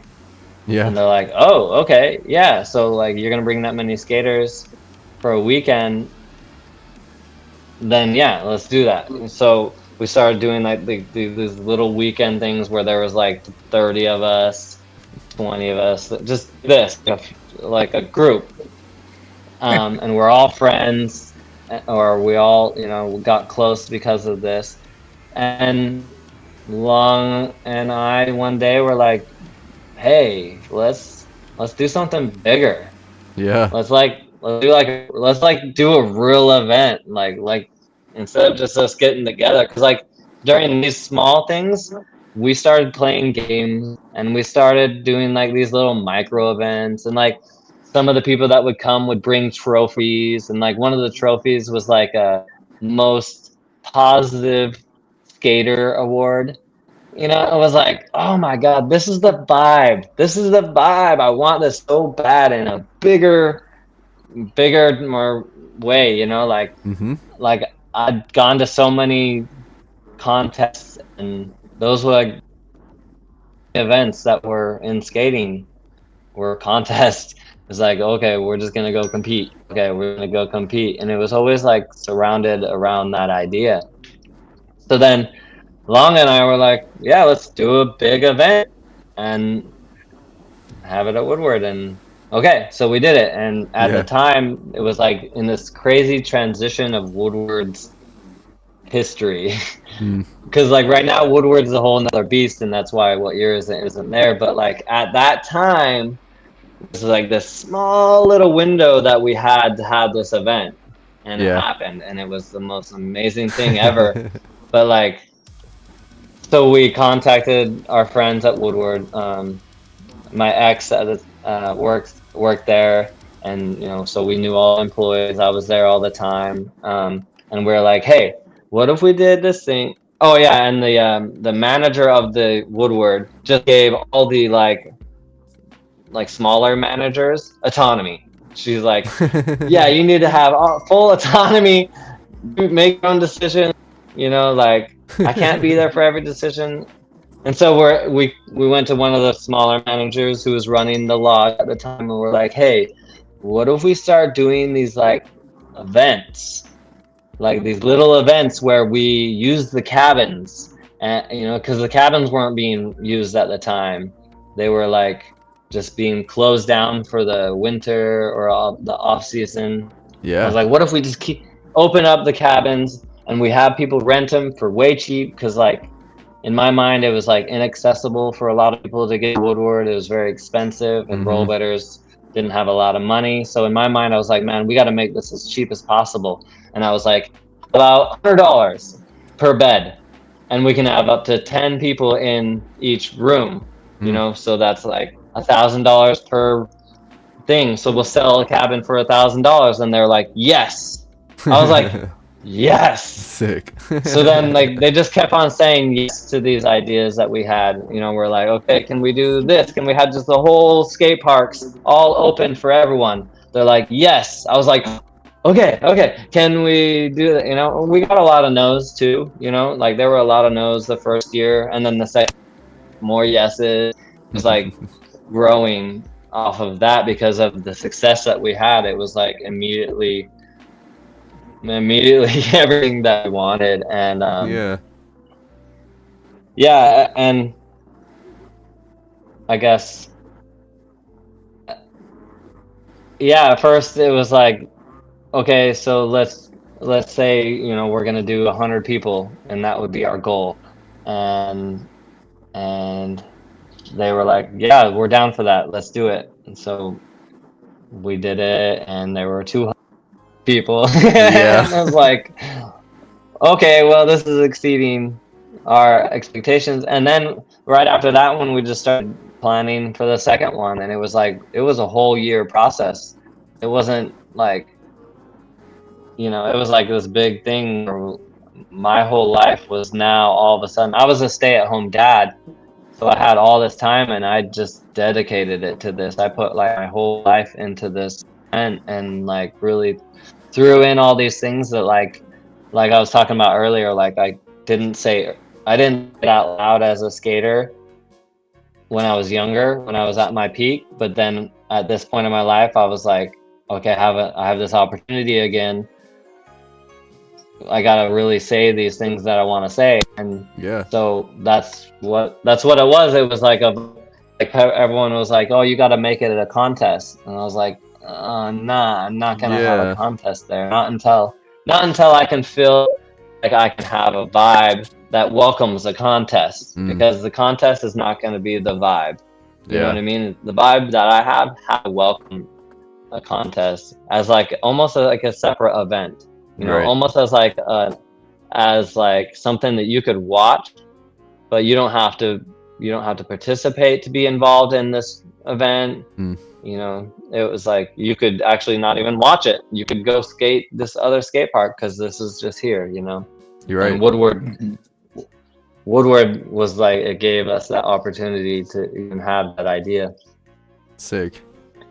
Yeah, and if Woodward ever gave us the opportunity again to do it again, and the evolution of what yours, it would continue to grow and be what it really was meant to be. Because those first years, it was just like the very beginning stages, and like I said, there were a lot of no's being said. Mm-hmm. And then there became, once corporate took over, it was like the no became a big wall. It was like, now you got to break down this huge corporate wall Mm. that doesn't understand anything that you've just already done in the last 2 years. Yeah. And then they take it over. They take it over like they did all the work. Like they take it over like this was their event, and then it died. It lasted. I think Woodward took it over. I stopped it because of COVID. I Yeah. just couldn't be personally attached to like an event that was supposedly gonna reach almost 1,000 people that year. The third year was like we were gonna bring in people from Europe, but then obviously the traveling was gonna Right. affect because of COVID. But then also, like the small town I lived in, being a part of bringing in 1,000 people to a scared little town, I just couldn't do it. I couldn't be part of like, I'd be ostracized from that town almost because I'm the crazy guy who brought 1,000 people in from like out of the country and stuff. And like Right, at yeah. that time, at the very beginning of COVID, fear was a big thing, and it was making people make a lot of decisions. So it put me in a place where I was like, a couple months before the event, I was like, I can't do it. And then Woodward was like, well, we will. And so they crazy. ran the event. Yeah, they ran the event with the numbers that I had already like got up, and they thought it was all their own success. Like Yeah, of corporate thought it course. was their own success. And then it died, and they blamed it on rollerblading as a whole, and it sucks Mm-hmm. because they just didn't see it. Yeah. I mean, But yeah, to give you an idea how much that did for me, Cameron, that event is like a lot of the basis of what get rolling is and what we do when we go to events is based on a lot of what we learn from that event. But also, the way I grew up, for me, Woodward was a thing in the movies and it was gone. I never thought I was gonna be able to be at Woodward, dude. And you did that for me and for a bunch of people, by doing that event. So, which is why I'm like so in love with it, which I'm always like supportive of it when you want to do it somewhere else, or like when you did it at Rampant Camp and so on. I believe in it so much.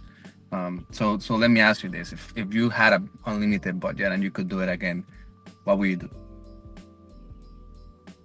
Oh man, I've been yeah, ever since I hadn't been doing it, it's been on my mind. But like, yeah, I would 100% do it, and I would do it big. Obviously I'd love to do it at Woodward again. I think that place is perfect, but I definitely do have plans of other places and other ways of doing things that I want, like I even have plans of contests that I'd like to do, even just like a full contest. But yeah, if I had unlimited budget, we would definitely be seeing what year is it. Well, Yeah. maybe we can help make it happen. You know, I don't give up. Hey, So man. I, You I, go. I, I was talking with Josiah, and there's things that how about what's organic blade skate, man? Organic Bladeskate was like part of the evolution, you know. Organic Bladeskate was what year is it before what year is it was, you know, what is it? Okay. And what year is it was Faction before Faction, you know, like all these little things in skating that I did and all these little things, they were all just truly what I was doing as me, as part of like myself and where I was at in my life and like so organic blade skate was like this whole mentality that I had to break because I had this stage of skating where like I hated everyone in skating. Like I had, and it's a normal thing to like go through stuff like that when you aren't accepted, especially when you were accepted and then you aren't accepted in the same way. You have these like feelings that you're gonna go through, and if you don't give up, you can eventually break through them, and that hate becomes a love, you know, and then you start seeing the things that you love out of skating instead of like micro focusing on the things that you don't love. You know, all those things that I wasn't saying, I was holding my voice chakra back and not saying anything about, and maybe even being a part of it.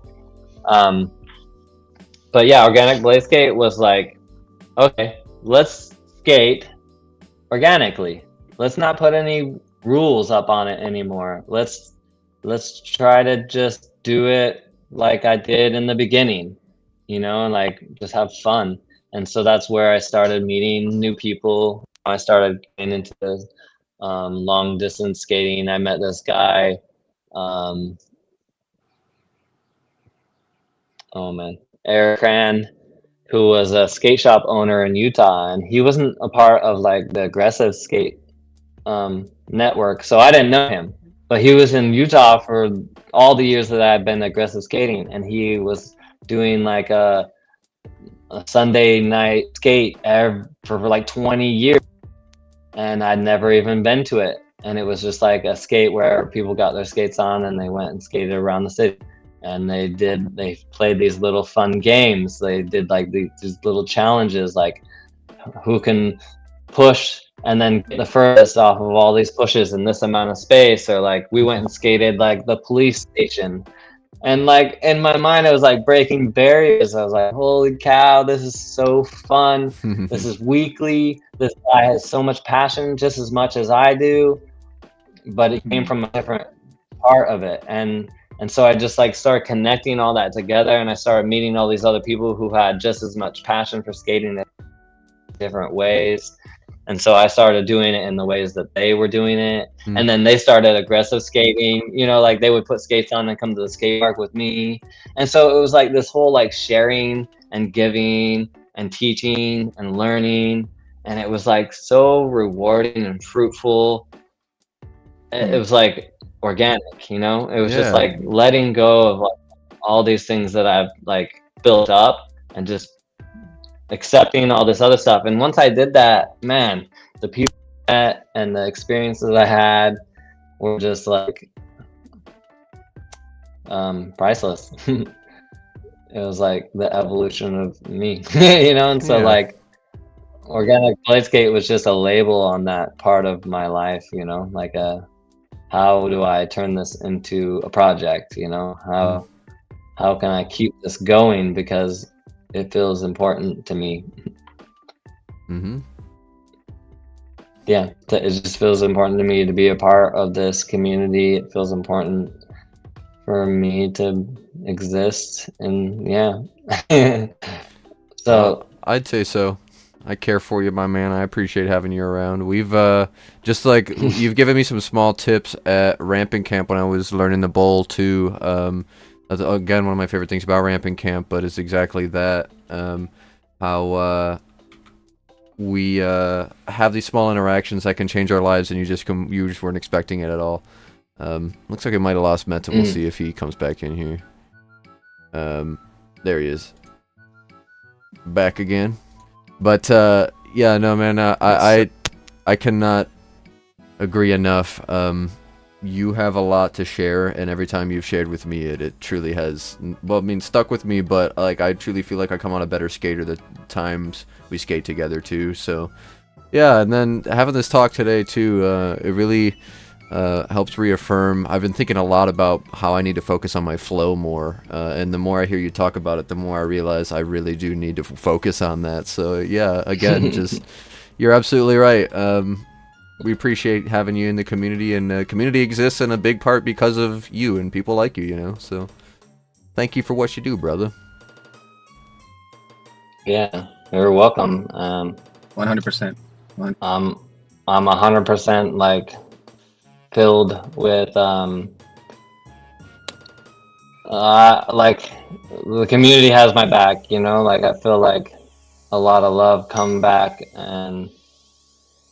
and just like this whole faction thing like just coming at me, it's like Yeah, it feels good. good. Good. And I'm it glad. gives you hope. Yeah. Yeah. The big difference from back in the days in the ASAs, right? Like a completely different lifestyle, the way of skating, the way you see skating, the way you go about it. Like it's a completely different thing, right? Like, Mm-hmm. Oh yeah. nah. Yeah, it's not the same. I think we're more Yeah, community.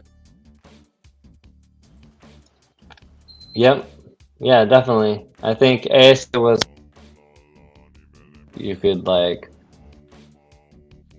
as a kid like want to be something, you know, like if you wanted to do something skating, it's like, oh well, I want to be good at those contests, you know, or I want to like make it to that podium one day, or you know, whatever it is, or I want to get better at my skills so that people see me, whatever it was.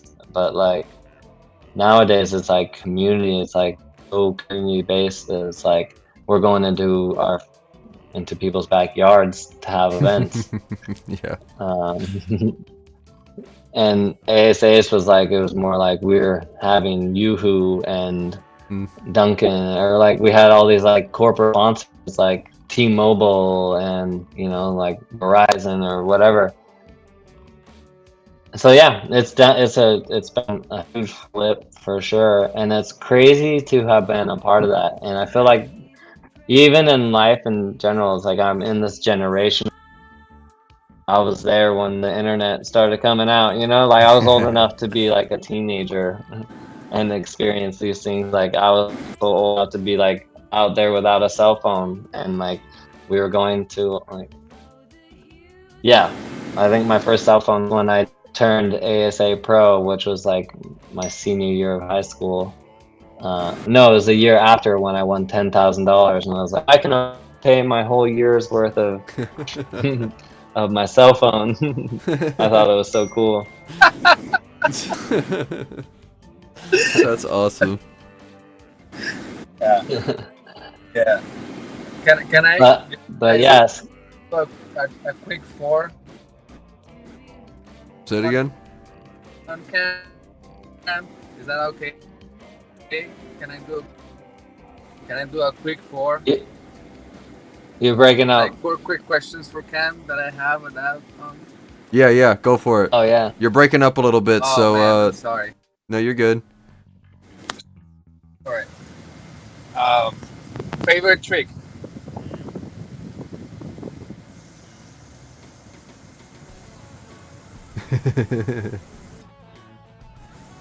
Nothing. I got nothing. He's got nothing. No, I didn't get any audio from that. Oh, you didn't hear it? He said, "What's your favorite trick?" Oh, what's my favorite trick? Yeah. My favorite trick, I mean, it's changed, but at the moment right now, soul grind for sure. Like soul grind is my favorite trick. I love it. Yeah, dude. I honestly could agree with you there. It's my best feeling trick for sure.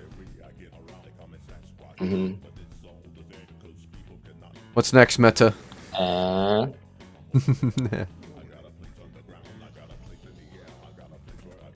Oh man. Can you hear us, Technical dude? issues. Well, I'm pretty sure I know what he's gonna ask next, since it's probably referring to. It's Oh, I heard something. Fish brain, man.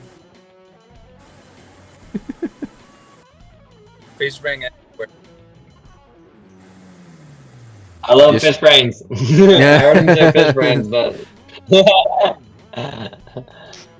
I love me some fish brains. Definitely John Julio inspired fish brains. Ugh. Oh my goodness, he's so good at them. It's crazy. Do you Yeah, and Go ahead. when he do it both ways and they like almost look identical, you're like, oh Mhm. my gosh. So Yeah, it's good. amazing. I just saw a video from him that he put on Instagram. I'm pretty sure he does. I think it was a true fish, but just on a skate park rail, and it's just absolutely perfect. Looks like he didn't even put any effort into it. Just done. Like he's checking it off a list or something. Pretty Yeah, crazy. like ding. Yeah, right. Magnet skate. Do you have a favorite Yeah. skate of all time other than the faction skate? Yeah, obligated to say faction. No, I think my favorite skate of all time was the Solomon ST80 or 90s. Oh, okay. They're they were the model that came out right after the Vinnie Minton, and they were Yep. black and a little bit of maybe gray or something. But yeah, they were soft boot, hard boot type skates, and Okay. man, they were so good. Straight out of the box, they were so good. All right. I was like, at that time, I was skating with Don Bambrick, and he was on the Solomon team, Yeah. and I was riding on USD. I wasn't like on the pro team. I was on some, I don't know. I was on the USD team, but not on the pro team. It was just like some other kind of thing that they had going. But Yeah. got Solomon to send me a pair of the Solomons, and it was that skate, and I put them on and immediately could do every trick that could do every trick that I wanted to do, like on all the hardest obstacles, and it just seemed to like fit so well. And like the gaps in Solomons, you could do the biggest gaps in Solomons because they had this hill pad that was like amazing. I haven't skated him yet. Yeah, that was my favorite.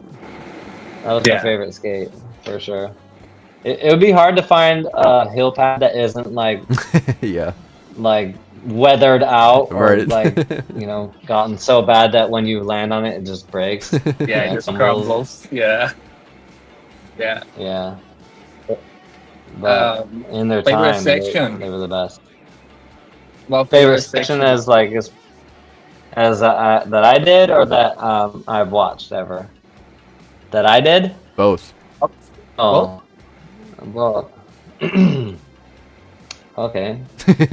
As far as favorite sections, the favorite sections is hard. Like most influential skating that I had, and the one that hit me the hardest, I think, would be like Louis Zamora's VB section. Mm-hmm.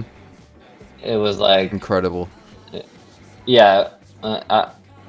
Even watching it now, it gives me like the vibes. So it's like Goosebumps. that one. And then Dom Latimer, like any section that he had put out, I was very impressed with. Like every single one. I'm like, oh, and it's cool because back then it wasn't like where things were instantaneously. It was like Dustin actually did that a year ago. Like Dustin just did that a year ago, but now we're just gonna start doing it, and it's gonna take us a year to catch up to Dustin. So everyone will catch up to Dustin, and by the time we all done, Dustin's filming for another section, and he's doing new things. So it was really cool, It was a really cool thing to be a part of. This whole like VHS team videos, and like them releasing it took a year to release it sometimes, and maybe more. And it's like, oh man, that was cool to just always be a little bit behind the pros, and then if you could break into that, if you had your own your own way, or your own thing, or your own thing that could that could impress these groups of people. You know, it's like, Right. oh my god, they see something different, they're gonna be impressed, and it's like, luckily, I had people that were impressed by me that Yeah. kind of like carried me and lifted me a lot. You know, like I think I was lifted a lot in Yeah. skating. You I know, mean, it wasn't like my personality was like quiet and stuff, but it was like my skating did talking and then my friends did the talking. You know, it's like, Yeah. yeah. so How yeah. about yours? How about your favorite section of yours? My second, I really like this one. The 616 one was really like, 616. I felt really good about it. I was skating at a level that I was like the most confident skating I'd ever done. Um, yeah, just like doing lines and things that I was like felt really good, and then as far as that went, after this, after like getting hurt, mm, and then coming back, the sections that I had after my head injury, those are my favorite sections. The ones that I did with this guy Eric Bill out in Idaho. Okay. He doesn't make videos anymore, but he was very highly focused in his local scene, and then super focused on just like creating. So he was always making these videos, and he invited me to be a part of it. And after my head injury, I was like, no one else was inviting me to be a part of anything. I don't know if it was for them protecting me from myself, or like, I don't know, you know, that I don't have an answer for. But like Right. Eric was like the one person who was like very inviting and wanted to still like see me skate. And so like I started wearing my helmet and filming sections with him, and those sections, like I was a cloud, and I can't remember the name right now, but those videos were the best because of like the comeback and the whole like being able to like say no to not skating anymore and still skating, and like I skated at a high level, like I think higher than when before I left. You know, I was doing tricks that I dreamed about, tricks that I'd never done before, and this is all after a head injury. You know, Yeah. like, so So you I think, definitely yeah. felt a difference on like how things changes for you when you started using the helmet then? No, I mean the helmet was like obviously a an element of making me feel more comfortable.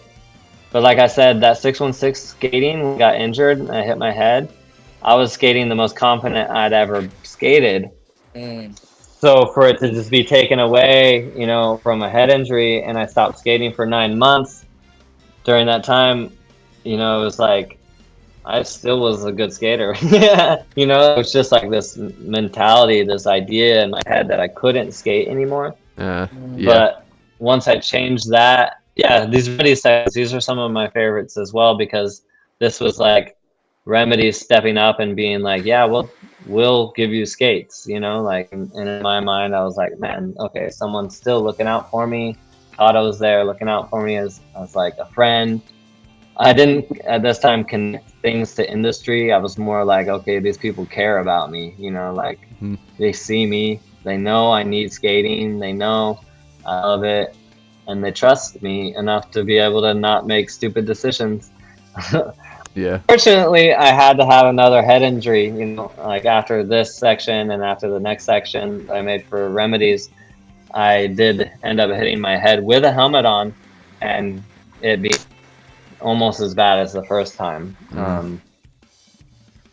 So I know another lesson learned at that point, you know, and it was like another part of the evolution of where I'm at now, and that whole consistency type skating. Because this type of skating I was still doing, I was still chasing like the hardest trick I could think of, and you know, like stuff like that. And I was skating really good. It wasn't that it was like a bad idea to chase the hard trick. It was just that that was the only thing that I knew. And so I was just kind of going down that easiest path.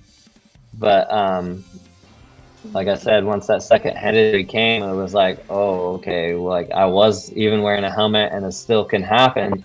Now I really gotta like change the thing inside my head, not just wear a helmet, but just like really like change the way I look at skating. And yeah, so that was either a moment again where I was like, I could quit, or I could just change the way that I skate. So so But yeah, so so you went from basically hammers, right? Just trying to do hammers to transition and so back in the day you used to talk about skating and get excited about talking about skating because of the hammers. What gets you when you talk about skating now? What motivates you to skate to talk about skating, or what do you talk about when you talk about skating the most?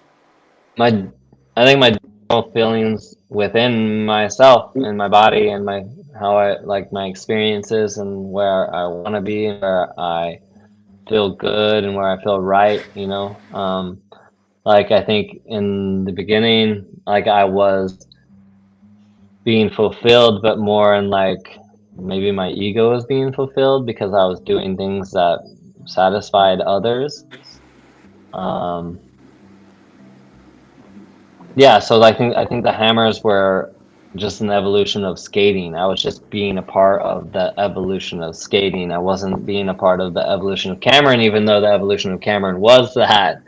It was more like I was kind of just running through life, letting it take me, you know, where it wanted. And skating was a point where like it was very young and it was going through its own things, you know. And so I kind of just followed along with that, and I didn't like break the status quo, or I didn't like try to like say anything to change that, you know.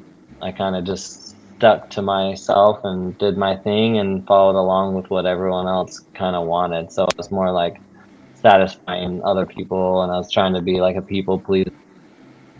I think nowadays it's more like I'm trying to please myself, and so that's what's important. Yeah. And then I'll like share the knowledge that I've gained through my experiences. You know, like I don't want everyone to have to go through everything I have to go through to have a smile on their face. You know, like I don't want everyone to have to take it so serious and have to like um in a way like almost betray themselves. It's not I didn't like betray myself. I skated good and I was very fulfilled by my skating and I was, you know, doing what I wanted. But like there were also a lot of times where it's like, man, I really wanted to do things that I want to do and I didn't. I didn't do it because it was like I was betraying those feelings because they weren't. I didn't want to be. Uh, I wanted to be accepted. You know, I was young and impressionable, and I wanted to be accepted inside of this thing that was accepting me already. You know, like so. I just zip my mouth shut. You know, I don't agree with all my peers. I'll do it. You know, watch Yeah. me. Yeah. Yeah. Mm-hmm. Yeah. So it's And so so it, crazy to hear you talk about the whole mental transition and how you have your perspectives change like that. Because I mean, I've been skating for a long time, but not a lot of our friends have been skating for a long time, uh, and not a lot of people have had the experiences or choices that you've been able to make and go through, and those experiences, and to hear you to hear you being aware of that transition, man, it's freaking mind blowing to me, to be honest. Yeah, I came with a head injury, to be honest with you. The head injury was like, it was, I got knocked unconscious to become more conscious. So then I started seeing things that I didn't see before, and it's like, Huh. in a way, it was like a double-edged sword. You know, it's like I'm cutting myself here because I'm seeing these things that I don't agree with. Also, like tearing down walls that I have up, and now experiencing life in this like new way, and I can get this joy that I thought I could only get from this narrow-minded look. Mm. I can get this joy from this actually like wide spectrum of looking at things, and wow, like I said, like that, it's like the organic blade skate thing that I started saying. It just like boom, you know, like expand that mind and the eyes and the experience that I could have. And I met people like Meta, and been a part of like things in his life that have like, it's just like so rewarding, you know, and like it just keeps on giving and giving and giving. Yeah, Yeah. yeah. Yeah. You, So I'm you know, just trying to find the ways that sustain it. Yeah. yeah. I believe in what you're saying so much. It influences me so much, like to the point that we had these crazy talks and these ideas that you come up with from those experiences, from this perspective that you get now, and I've been able to probe your brain, and now you know now we do things from those crazy ideas that we talk about as friends. Let's do this and let's do that, and then oh wow, that was so healthy for my mental health. That was so great to be together, alone, skating for a long time. Like I'm talking now specifically about Operation Ohio. Uh, like Operation Ohio was you, me, and Jimmy Hake and Selena just in your garage when we were building our tiny band, coming up with a crazy idea of crossing Ohio for as long as we could with the time that we had. And then we realized Yeah. how healthy it was for our brain, you know? Um, so Yeah. like, After the fact, we're like, yeah, it was very nurturing. go ahead. Yeah. Yeah. No, 100%. It was everything, you know, like, and then seeing you continue it and like feeding it to others, and like, oh man, it's so amazing to see. And I hope to make it this year. It's not guaranteed, obviously, because of my life, but like it's definitely on the radar. I need it. It's like the the things you get from it of like pushing yourself like that, and to like breathe a lot. I think that's what's so amazing about it, is like you breathe Mm. and you're just outside, Mm-hmm. and you're with people that are just like there for you. And yeah, it was one of the greatest experiences doing that with you, and watching you and Selena like being brand new into skating. Like this is Wow. like her first 6 months into skating, maybe. Or she had been 6 months into skating, Oh and my then she all of a sudden goodness. decided she wanted to do, what is it, like 300 almost 300 miles that we do on that, no, it was or 150. 200, 150. 150. Okay, Still. 150 miles, and we're doing it in like a weekend, you know? And like, I didn't start skate. My first 60-mile day was like 20 years into skating, you know? And then like we did what on the It was first day right was away. like almost 60-mile day. Yeah, it was almost a 60-mile day on the first day. Oh First my day god. on rec And skates, dude. Trooper. yeah, yeah. It's Yeah, amazing. And her wheels are smaller. Like, yeah, it was crazy. 80s. Yeah, It was 80s. inspiring. Yeah, it was inspiring. What do you Yeah. guys usually But it's ride your when you do first time that? too, like, I minimum is 90. Like I'd Yeah. love, if I'm going for longer than 10 miles, I want to be on 90 above. Mm. Okay. Hundreds for sure. Like if I could. I don't like to go like above 100. But operational high is because then so we started chill on getting. that, you know. I got It's so hundreds chill right because here. oh, there you go. It's probably what I'll end up bringing. These are Oh hundreds. yeah. I mean, obviously got the others, but I like these, the cultic Yep. bots. Yep. That's perfect. Yeah, Yeah, you'll do great on those. yeah. I do it 4x90, uh, but 4x100. I did it once. It was. I think it's the best because it's we don't really skate like a long time. You know, like it's 4 days that Right, we split it, and it's like 30 something miles each day max. And right. we stop in between, and we swim in rivers, and we explore the little towns. It's really more fun than Yeah, anything right. else. But you're so disconnected from your regular life. You're in this trail that is just easy onto nature, and you having conversations with people. So, like when you are on 80s, you're staying behind and you're kind of struggling a little bit. Mm. Uh, but anything, I think 90 and above will be best. But yeah, 100 is like the easiest because you can have conversation and still keep your speed and chill. Yeah, yeah, You know? okay. Yeah.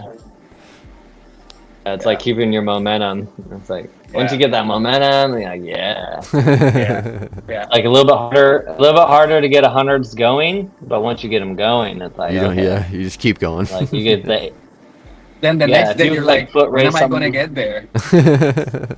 yeah, yeah.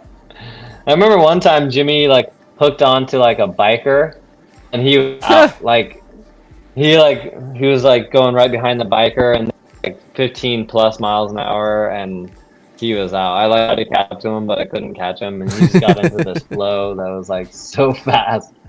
It was great. Yeah, yeah. And it was funny because it was right during COVID, and like Jimmy had like been flowing with this biker he never met, but by the time they stopped, they were like having this conversation, and it was like right during COVID, and like I saw this moment where like they like shook hands, and it was like wasn't during a shook hands type of time, and the woman, his wife, and the wife saw them shake hands, and her face was like, and it was like this scary moment, but it was like they were just so in the moment of like bliss of like what they just went through, like this like they were in this like flow together. Like this guy was pedaling and Jimmy was pedaling his skates. That they were friends. They probably would have hugged if COVID wasn't around, you know. Yeah. And yeah, I love that. I love finding that 20 plus years into skating aggressively and like seeing all these things that maybe I missed out on because of these narrow-minded views that I had, and like Mm. yeah, it feels really good. And so like now I have a lot to share because of all these like things that I've evolved past, and like so I think yeah, sharing is where I'm at. I love it's Talking not about so Jimmy much Hake, about now the you're going skating. to Asia with going to Cirque du Soleil and you're doing all this Mhm. odd stuff, you know? Yeah. How was Yeah, that? isn't that crazy the evolution? Like all of a sudden, like 2021, I was doing Disney on Ice. And it's like, man, that's like a childhood dream. A childhood dream. Like I once went to a Disney on Ice and I saw the skaters. I was like, wow, what a job, like to do that for a job. How cool would that be to just skate and make money, and then I made once an edit for Long Oak City. The first time I had an experience with Long, I was like, "Hey, can I get a pair of light up wheels, for a discount, and I'll make an edit?" And he's like, "Heck yeah!" So like we did an edit together, and when I was filming that edit, there was a Disney on Ice at this place I was skating, and when the people came out, I had LED wheels on, and I was going around the stadium, and they were like, "Man, you're part of the show!" And then like 10 years later, I really am part of the show, and I'm really like traveling around the country, part of Disney on Ice. And then, like you Wild. said, I just got back from Taiwan last month, doing an ice show with Jimmy Hake. Yeah, you see it right here. This ice show we were doing in Taiwan, and like we literally built the show there the couple days before we performed the show. Like, and it was like huge stadium in Taiwan, and it was amazing experience. Like I was there assisting, like right there. I was part of the whip act, and then I was part of the unicycle act on the ice, and I got to meet all these like super talented people, like Helen. Helen just got done filming for America's Got Talent, so if you watch that show, she's gonna be on there doing chair act probably, or Cool. maybe one of the amazing things that, yeah, and like we have all these people there and there to do one job, and me and Jimmy have our own little like stage, and then it's our responsibility to make up what we're gonna do on that stage. And Yeah. yeah, it was fun. It was a good experience, and it's Great. cool because it's like the ice skating jumps is at the stage of like Arlo Eisenberg days, if that makes any sense. So like technically, I'm part of those skaters of like the early skaters who are jumping on ice ramps, and Yeah. like Jimmy Hake is like one of the main dudes. He's like built a bunch of ramps for a bunch of different shows. He's trained Wow. skaters. He's built shows. He's performed in Cirque du Soleil, and so like, yeah, Jimmy's just like a good friend that like gives me his leftover stuff, and so like, yeah, whenever he needs a skater or somebody, he's always like looking after me. And shout out to Jimmy Hake, Shout Yeah. out. being that brother from another mother, and just like being there for me, like another great thing skating has done, giving me all this family. Yeah. It's Amazing awesome, man. skater, amazing human being, right? Yeah. Yep, yep, yeah, and he's doing well right now, and he's got his skate shop he's running. He does the ice stuff, does ramp building. Like I think he just got done in Florida building a ramp, a private ramp. He built a skate park in New Jersey. Yeah, he's all over the place. He does like housework. He builds houses or apartments, Airbnbs. Yeah, Jimmy's not. He's always doing something. Like he's the busiest friend I know. And it's all related to But we blading have a lot of mostly. fun together. Yeah, yeah, it is. It's all stemming from our roots in skating, and like Jimmy and I met a long time ago. We met in like 2003 on like an all-star tour, and we were both like amateurs for companies, so we were both being on tour and like being talked about and stuff. And we didn't really hit it off too much then. It was mostly because of like outside factors or whatever. Other people talk about Jimmy ways that, oh, Jimmy's this or Jimmy's that, and so like I would like believe those things. But then later in life, I moved to Pennsylvania, Woodward, and Jimmy Hake is the only other inline skater there. Basically, it's like him, Mike Bennett, this guy Eric Shadle, and it's like. And it's now we're forced in this position to be like friends, and man, were we friends? We were like better friends than we knew. We were like, if we would have got together early on, it would have been we were the Kelso brothers. Like we could have been doing that stuff all along. So I ended up moving to his apartment and like, living with him, and yeah, it was like some of the best years of my life, skating wise, being with Jimmy and like skating, because Yeah. it was like a family brother type vibe. It was Good. cool. You love, bro. Yeah. Yeah. Sai, So you have I mean, I anything in could go the on chat? for like, What was that? Sorry. You have anything in the chat? Say that again? Do you wanna Anything in the bring- what? Chat?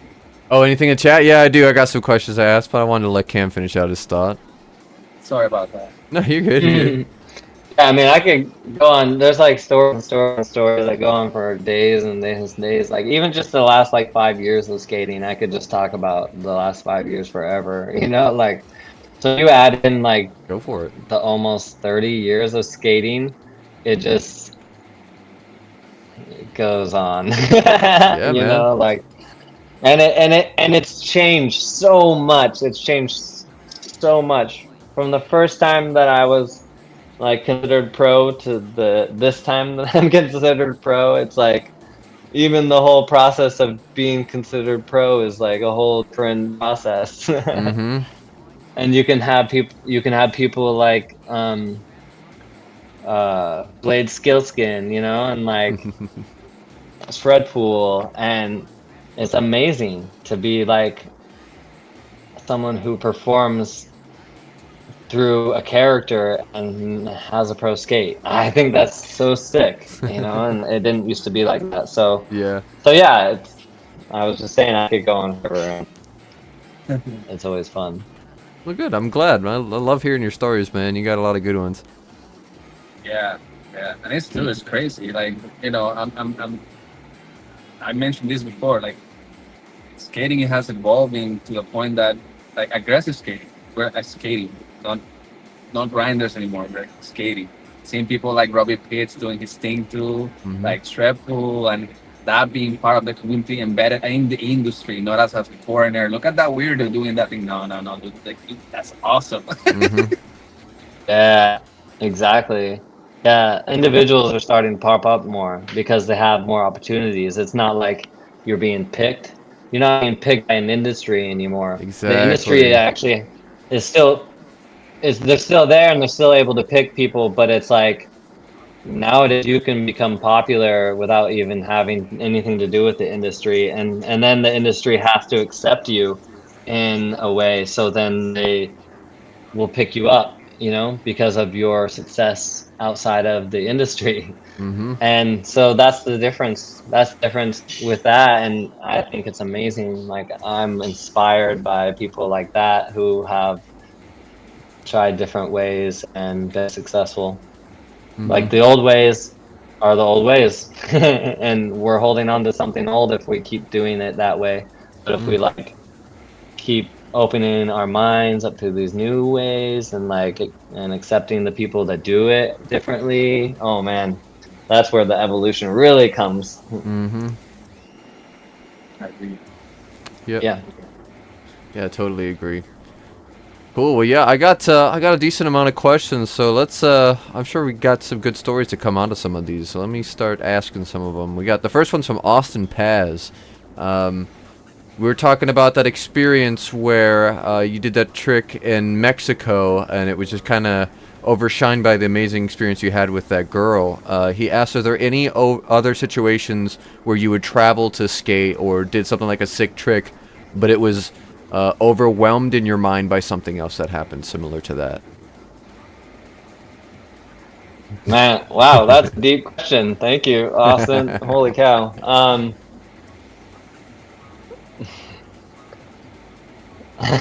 I It's a hard one. At this point in my life, it's like, yeah, that it's really hard to be honest with you, because that one really sticks out in my mind because it was um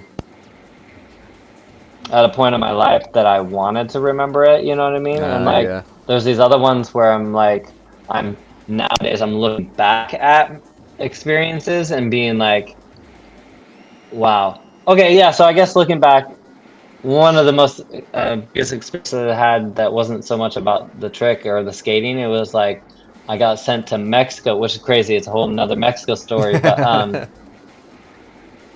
But second regime, 2003-ish. I was like popular at the time. I was skating well.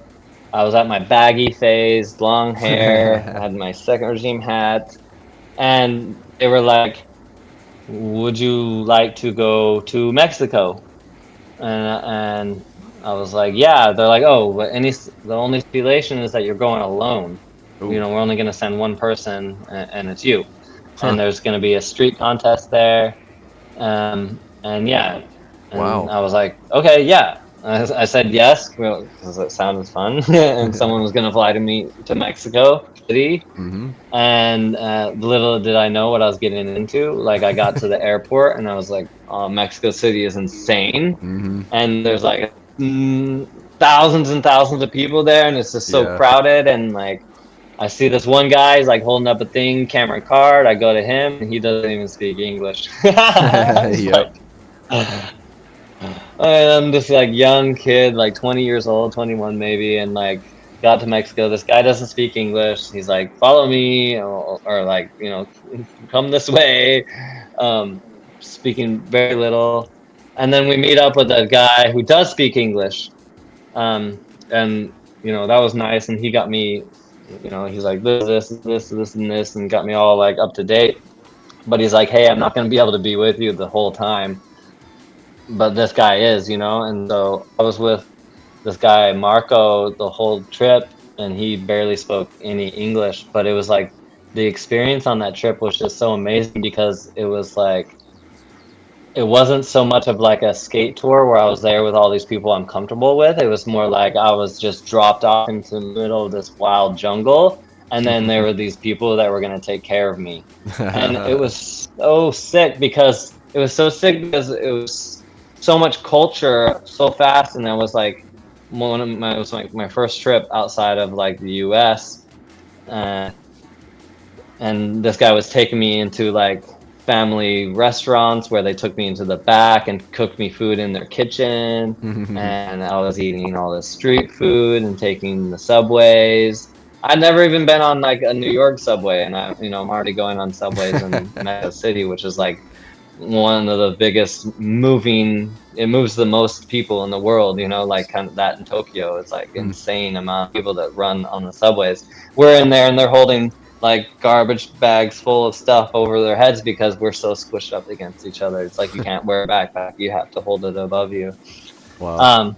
But I think that whole experience there, hanging out, going to family fiestas, dancing with cousins, getting way outside my comfort zone, but being okay of being outside my comfort zone because I was in a foreign country. So it was like, it was just like a great experience and Yeah. perfect timing.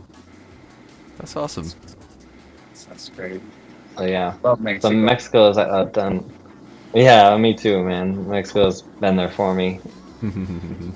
And like full circle, that trip that I went on, back to that Mexico trip that Metha took me on, because I was like rolling thing, and it was a whole like we built this in the garage at my house, and we were like, man, just ideas were flowing, and we were there flowing off each other's energy. Anyway, so like full circle back to Mexico again. I'm meeting people that I met there the first time that I went there, and this is like almost 20 years later. Okay, like this is like so long later, meeting these people and like how much I've affected their life because of that one trip that I went on. It was like it sent me into tears. Like, Yeah. this guy this guy out there, Jose, he's built like a whole scene, right? Like, am I saying I might be mixing people up, but there's Jose, and then there's You're talking we stayed in this. about No, Daniel Delgadillo. Danielle, yes. So, like he took me into his house, and it was like this full circle thing. It was like he took me into his house. I met his kid. I met his wife. I spoke Spanish, a little bit of Spanish to his kid together. Like he spoke a little English to me. He had me sign this old throne, like, and he's just like, and in my mind, when I met him in the second time I met him as this guy who's like built this scene out there, who's created this. He's got the skate park going. He's teaching kids. He's this guy who I'm looking up to. At this point, I'm like, man, I vibe with this guy. I look up to you. Everything that you're doing is like everything that I wish I was doing. And then for him to be like, Cam, I'm doing all this because of you. It's like, what? Yeah. He's like, that trip that you came, and the mark that you made on me, and the smile that you had on your face, and Yeah, dude. yeah, it's like Daniel I couldn't Vallejo. believe it, and like, yeah. He has a skating school now, and he influences so many people in this town that didn't have a skate park. Yeah, Mm-hmm. and to see that and to be like, wait, I helped with that. It was like Mm-hmm. it came at like the right time in my life. You know, I really needed it. I was having all this self doubt. Yeah. I understand that, man. But So yeah, I mean, it was amazing, and like full circle, Mexico's given to me a lot, and like yeah. I cherish the experiences that I have. Sounds like you've given a lot to them too, so I think it goes both ways there, my man. That's really fun to hear. I love hearing that. Facts. Facts. Yeah. Cool. All facts. Here we got another question here from Daniel. He says, question, but first, thanks to Cam for signing my son's shirt at Crowder Power last year. Talking about impacts. There you go. Another little one there. That's pretty cool, dude. He says, Cam, with so many UFS big wheel frames these days, why did you go 165 mount with the new boot? And I actually, a little bit of a follow-up question on that, I guess. Did you get to make that decision? Yeah. So yeah, it was my decision. Cool. Clark definitely wanted it. Clark definitely wanted it in the family. Mm-hmm. But for one of the riders to win it, it was perfect. You know, it was like he's like when I said it, he was like, Cameron, that's exactly what I want too. So Nice. you know, let's collaborate together and make that happen. So as far as like the question goes, you're welcome. Like thank you for the support and like keeping me hyped. You know, signing the drafts keeps you hyped. It's like you can you still have that. You know. Anyways, but like also as far as the 165 mount, I went because it was full circle again. Like when I first started, it was a hill raise.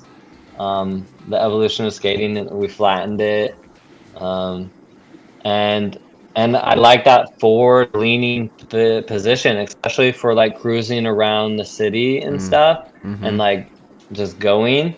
I really love it. It's like I feel like a ninja when I'm in that, and I'm just like ooh ooh ooh ooh ooh, ooh, you know, back and forth. I don't know why, but like in my mind, that's what it does for me. It gets me Agile. on my toes. Yeah, agile. It's almost like when I was a baseball player and I was a catcher, and my coach was like, "Cam, if you want to be the best catcher you can be, you got to be on your toes. You can't if you're down on your heels." You're not going to be ready for that moment where the ball goes off that way or the ball goes this way or you know. So if you really want to be the best catcher, you got to be on your toes, heels lifted. Mm-hmm. And that just made a whole lot of sense to me, and it does also in skating that Mm-hmm. like lifting your heels, it really puts you in that go position. So my skate, that's what it's about. It's like going. It's sure it can you can aggressive skate in it, but like that's not the main focus. It's a good hybrid skate for like people who want all of it. You know, Yeah. like I want to go back to like the throne. The throne was skate to be used for every type of skating, and it was because every discipline came from the throne. The throne, or no, sorry, I'm mixing up the throne and the lightning. The lightning Mm-hmm. is a skate that like every discipline could skate with because it was like universal and it was like something that we all built off of and went our own separate ways. Um, so yeah, it's like it's more just like the full circle. Like I could have done just an aggressive boot and it would Mm-hmm. have been really cool, but it's like I really just wanted more.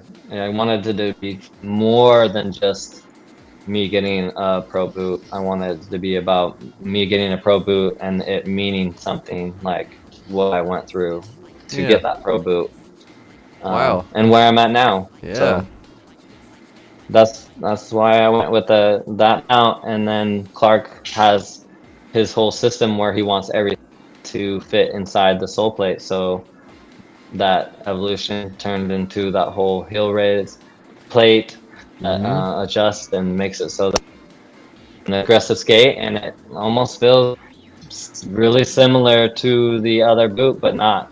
You know, it's not the same. Yeah. Wow, It's man. different. That's a great answer. I love that. So it's part of the family, and yeah, I'm happy to be the first person to have that skate. It's gonna be a forever part of the faction family, you know, and it's gonna grow from there, and it's gonna be something different Yeah. the next time they release it, and yeah. So cool. Love that. Yeah, I'm hyped. I'm hyped to be that first dude. Good. Yeah, you should be. It's again, I mean, it's an honor, but there's not many people as deserving as you, I would say. So it's pretty sweet, dude. We got another question. This one's kind of a niche area. Do you ever play any rollerblading video games like Jet Set Radio Future? No, I actually like no. No. The aggressive skater one, the one that Jaren Grove was on the cover. You played that one? Came out like Aggressive right Inline? when I was like, Okay. I didn't play it. No, I didn't play it. I'm just trying to name all the games and why I didn't play it because I am a gamer and I love games and I would usually play it. Like I played Tony Hawk, but that was like before Yeah. I got really good at skating. Because once I got really good at skating, I was like really focused on skating, and so like video gaming was like I like pushed that out. Like we played Halo, Halo. like, in the beginning. Yep. Yeah, but like it was like Halo was like the last game I played before Fortnite, you know. So like Okay. I haven't been in the gaming. I got back in the gaming because of Jimmy Hake and being like his brother. He was very into gaming, so we played games all the time when I lived with him. Cool. Yeah. That's cool. The question was just revolving around one of those older games if you had a favorite character, but we'll go with Jaren Grobe. Yeah, because he was a local hero. Yeah. Funny story about Jaren Grove with In this Utah. channel. When I first met him, I was live streaming, and people were saying that's Jaren Grove in the background, and I knew his name. I just didn't know him. Like, couldn't make the face, you know. Couldn't. I'd seen him skate, all that. I knew he was popular. But I was just like, I mean, I'll just go ask him. And so I walked up to him with the camera on and say, "Hey, are you Jaren Grove?" And he just laughs at me. He's like, "Yeah." it's like, oh well, people were saying you were, so I just wanted to check. So now I witnessed that. yeah, that was That's fun. funny. I was like, I have to know, man. Like, how am I gonna know beyond just like because everybody else is doing their own thing? Is like I either ask him now or I'm gonna risk forgetting and not getting a chance to talk to him. Let me just ask. He was so nice, yeah. cool guy. He was so chill, right? So nice. He was, yeah, such a nice guy and such a good skater. Fun to watch. Cool. Unreal how good the park skating. It's like He kills it in the Schmitty's Bowl, man. Yeah. yeah, dropped in and the first he time did that. I and he didn't even immediately- know. Yeah. Yeah, I didn't even know he skated that. Okay, wow, cool. Yeah, just very shortly. He had to bounce like he was there that like the Thursday before the weekend started or something. Then he had to go for a show, and then he came Oh. back when everybody left. Like his show perfectly interrupted rampant camp time. That's Convenient. funny. Yeah. We got another question from Daniel. What if traditional figure skaters think about aggressive? And it looks like he means specifically. I'll just read exactly what he says. What do traditional figure skaters think of this aggressive / ice approach? So like the ramps and stuff. How they were reacting to that? Okay, yeah. So, what's really cool about the ramps and skating is that figure skaters love it. Oh, They cool. think it's cool. Yeah, they think it's so cool. It's almost like the same thing maybe I was talking about earlier when I was on the ice and I was playing ice hockey and then I saw those skaters go across my window. Mhm. It's almost like that same thing I think that they see is all of a sudden, oh my gosh, these constraints that we've had on our skating for this long, because they're more disciplined than hockey players. Hockey players are like the thugs of skaters, but like the figure skaters are so disciplined Yeah. that they can like do things like together, like the clip right there of them dancing together. Like you put a bunch of aggressive skaters together, we won't be doing that in 5 days, you know. But they do that in like 5 minutes. 5 Mhm. minutes, they're already ready to like do a routine together because they're so disciplined. But like, so they think it's so cool to see that, you know, like Yeah. dude just jumps over another dude like it's no problem off a ramp that they would they won't even touch the ramp. Like, so like they think it's neat and they're very intimidated by it. So it's like You get it. unobtainable almost for them. Yeah. And so like there's like when I was on Disney on Ice the tour, like we would go city to city, we would fly places and sometimes not have cars. and like Mm. every spot we'd be in a hotel that was semi near the arena, you know. And sometimes it was like a 2 mile walk or a mile walk, and that's a lot. That's a lot of walking, you know. It takes a lot of time to walk that far, but like to rollerblade that far doesn't take time at all. It's like easy. And so like I would just rollerblade to work, but then I'm passing constantly figure skaters walking. You know, I'm like, what? Like, why don't you guys buy a pair of inline skates and like come out here and get to and use this tool? You know, but Yeah. like finding out they're intimidated. They're intimidated to get out of the arena and like Huh. have to jump over cracks and curbs and you know It's a all those lot. things that excited me about aggressive skating they have fear of. And like Huh. I'm like, dude, you're doing a 1080 on flat ground. You You got can do this. it. Like, yeah, you got this. And it's interesting because some of the best skaters I've ever been around were on Disney on Ice. They're so good. That's not surprising to me at all. As far as 'cause- like Sorry, go ahead. as far as like just solid skaters, you know, and they can do anything if they weren't so afraid. Yeah, that's so funny to me. So yeah, they think it's really cool. And then like circus people who are like, you know, they can do all these crazy stunts that are insane. They also think it's cool because most circus people can't ice skate. Mm. So like they don't have that solid foundation, and it's like, yeah, so it's very impressive to everybody. Everyone Yeah. thinks it's really cool. It's this new crazy thing to do in Love their it. eyes, and like for us it's like we're doing like super basic and light skating tricks and people are impressed. I love that. I love that so much. So like yeah, so like in Taiwan it was like there's all these people going like, yeah Cam, like so cool. And I'm like, in my mind I'm like, oh, I have this hurt shoulder, I can't do any of the real cool tricks that I want to do, I'm very limited, you know. But like they think it's so cool. So That's awesome. yeah, it's a perspective switch for sure Yeah. to hear their perspective. And like, yeah. Yeah, that's wild. I guess that kind of makes sense. I didn't really stop to think that since they had never really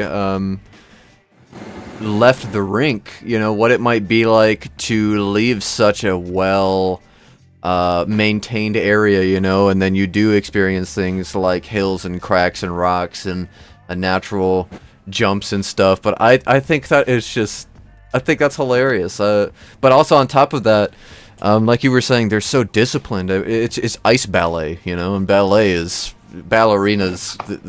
If someone, you know, you get in, like some woman's trying to start a fight or something, she said she's a ballerina, it's like I'm running, I'm sprinting away, you know. Ballerinas, they're scary. Same with ice skaters, are so strong and they're so disciplined. It's super impressive. So to me, I also probably would think that to a degree they probably don't want to hurt themselves trying something as risky as that. But then you said, you know, they do a 1080 on flat ground. I think you underestimate yourself a little, but that's so funny, man. I love that. That's pretty cool. Any of them tried it? Yeah, but yeah, there's a few that I tried 100%. Disney on Ice, like we had a whole crew that like backups and stuff that like maybe if we got hurt they would do it. Like there was also not, like sometimes they have to look outside of ice just to find people to go off the ramp. So like Disney on Ice, we had a few BMXers that just learned how to ice skate because they could go off ramps, you know. So like, yeah, not so many, and it's not so many, and they don't pick it up so easily because of their discipline and their things that they've learned. They have to break a lot of rules to be able to do what we're doing, and that's not easy. It's not easy. Yeah, you know? no. So like, go ahead. Yeah, so like that's why Jimmy is valuable in the sense that he can train these kids that are good skaters that just don't know how to jump over a ramp and don't get the physics of it. Mm-hmm. And it's a little bit harder to get used to. It's not like you have a mini ramp where you can just go like la la la la la la la Right. back and forth a million times in a row. It's like, no, you got to charge at this ramp and you got to launch off of it, and that's how you're learning. So it's like, it's very young in its stages, and so yeah, like everything that's being done is new. Those guys on the Cirque show, they're like so good. Jojo Velasquez and like that whole crew, they're Oh, just he's so wow. good, dude. He juggling while he like ice skate. I saw a video of him recently where he's got one skate on the ground, one knee on the ground. He's skating in circles and he's juggling. He's skating backwards in circles and juggling. And he's so good. I love watching Yeah. him skate, man. Good Yeah, stuff. and he's that recent development with his juggling is brand new. Like he just started juggling. I mean, he may have done it course. for fun, you know, like, oh, look, I can juggle. He's so good But at then it. now he's a backup juggler for Circus Soleil. Circus Soleil is like you got to be like the best juggler to be a part of it, and he's a backup juggler for the He's best picked it up. juggler. Like, He's and one of those guys. yeah, and those guys are making videos together. They're making content Yeah, together now, like doing yeah, juggling. I love skits. those videos. He's gifted. And it's it's He so is. fun. Just in a lot of things, seemingly. I mean, he can 360 from the 8-foot part of the bowl at Schmitty's to the frickin' Roland. That was the craziest 360 I have ever seen in my life, and it will take a lot to top that. That is so much distance. Yeah. He topped it by doing the mini mega backflip while doing the puck for hockey on the air. When did he do that? Yeah. Check his Instagram. He has it Yeah. there. 360. He's insane. He's like, We got to get him wow. on here. We got to talk to him about some of this crazy stuff. Oh yeah. I would love to get him and his dad. 100%. Yes, yeah, that would be fun. Yeah. They're so funny together. Yes. Good Yeah. stuff, man. And then mom, just for fun. Just, yeah. Yeah, let's help the whole family. Yeah, I mean, she was a sponsored skater. She ran Woodward, you know, like. Oh, she did? She knows. What's her name? Yeah, Pam Velasquez. She was like the general manager of Woodward, Cool. I didn't know that. and then they ran. They were the general manager. She was the general manager of Woodward West for like 15 years. Wow. They ran That's AIL, awesome. the aggressive inline league, skating league.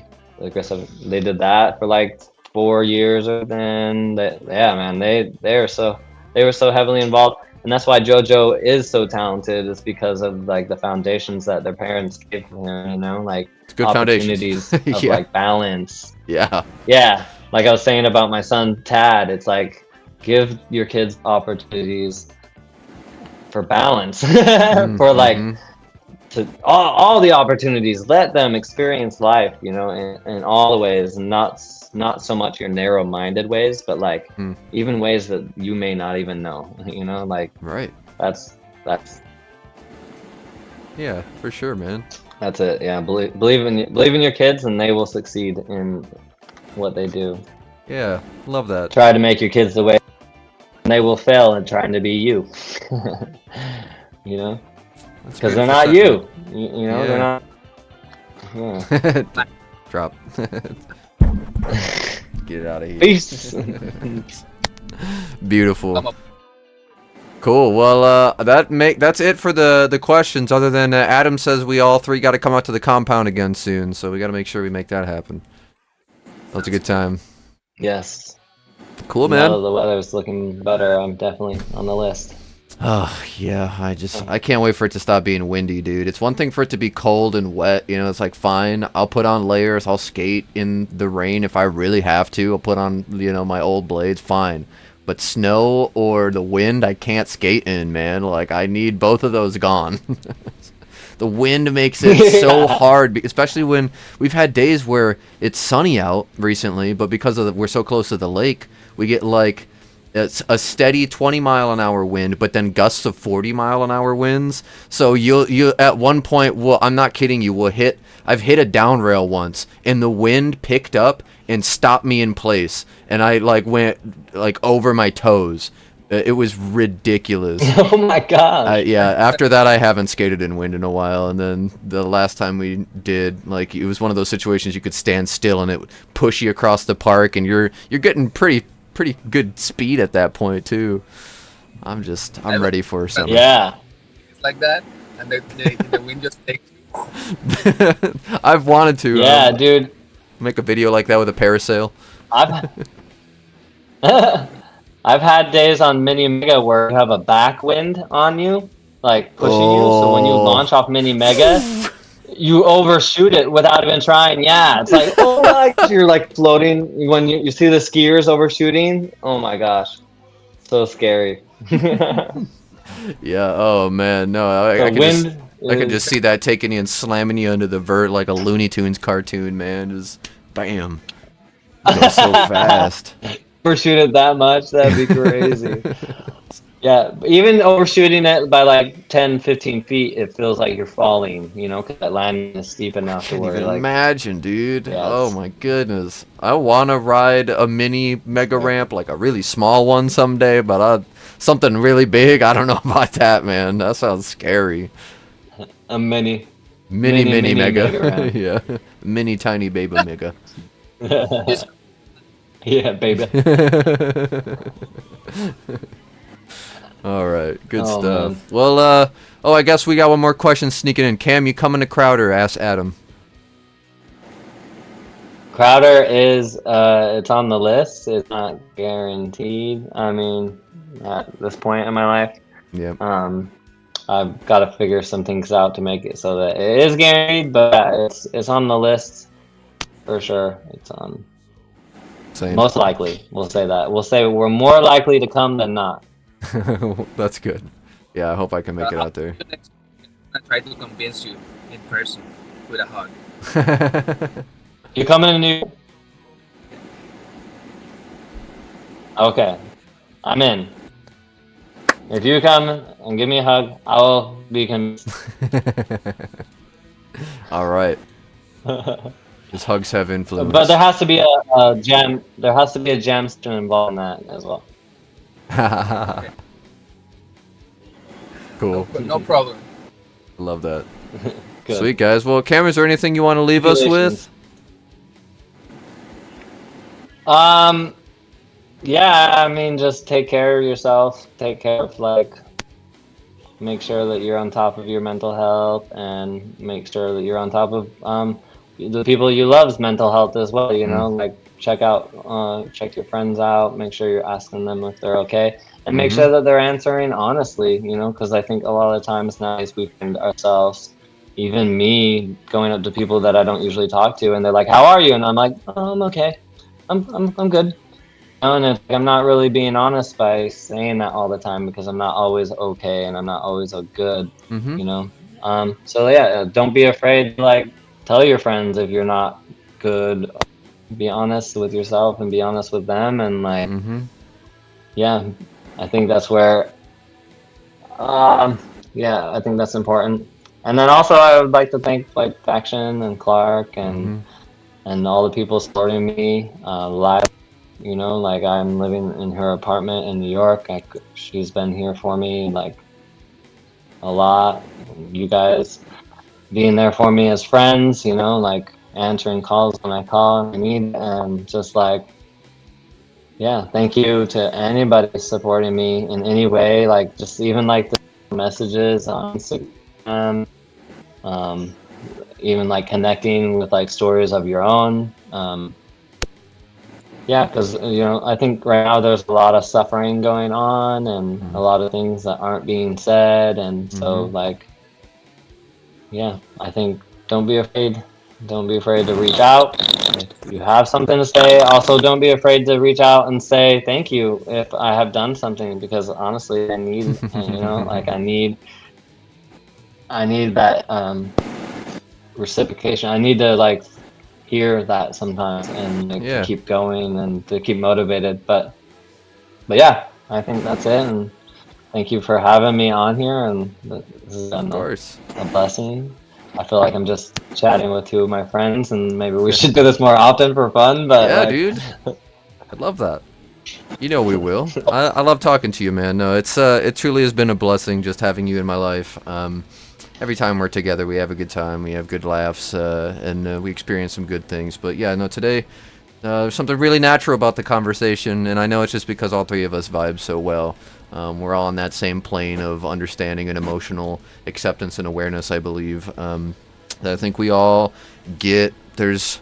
I don't think the three of us have boundaries with each other, which I think is great in the best ways, because we're all mature adults and we all understand what we want to talk about with each other, and we like to ask questions and talk about things that get our minds and our hearts intertwined, you know. So I love that about you too, and that's what I really love about doing stuff like this. So thanks for coming on and being who you are, Cam. You've done a lot of great things for a lot of people, but specifically just appreciate you being on here today and sharing everything that you have. You mean a lot to me, brother. Yeah, well, thank you again. Of course. My honor, my pleasure. Thank you, Cam. All right, y'all. I'm gonna sign us out here. Thanks for Hey, being brother. here. Oh, can't or Mets, I think we're losing you.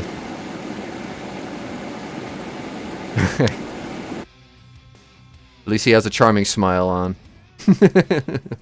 All right, Yeah. y'all. We're gonna sign out. Thank you for being here, All right. everybody. Massive thank you to Cameron Card again, and then to Meta. Thank you to Feet and Four Wheels and Get Rolling for supporting. Appreciate them. Oh, sorry. You're a good Meta. But yeah, I'll talk to you guys later. Catch you all in the flippity flip, and I'll see you on Thursday for movie night. So thanks for coming through, everybody, and again, thank you so much, Cam. I appreciate you. Yeah, thank you, Josiah. Thank you, Metha. Love you guys. Love you guys. Later, bladers. Bye.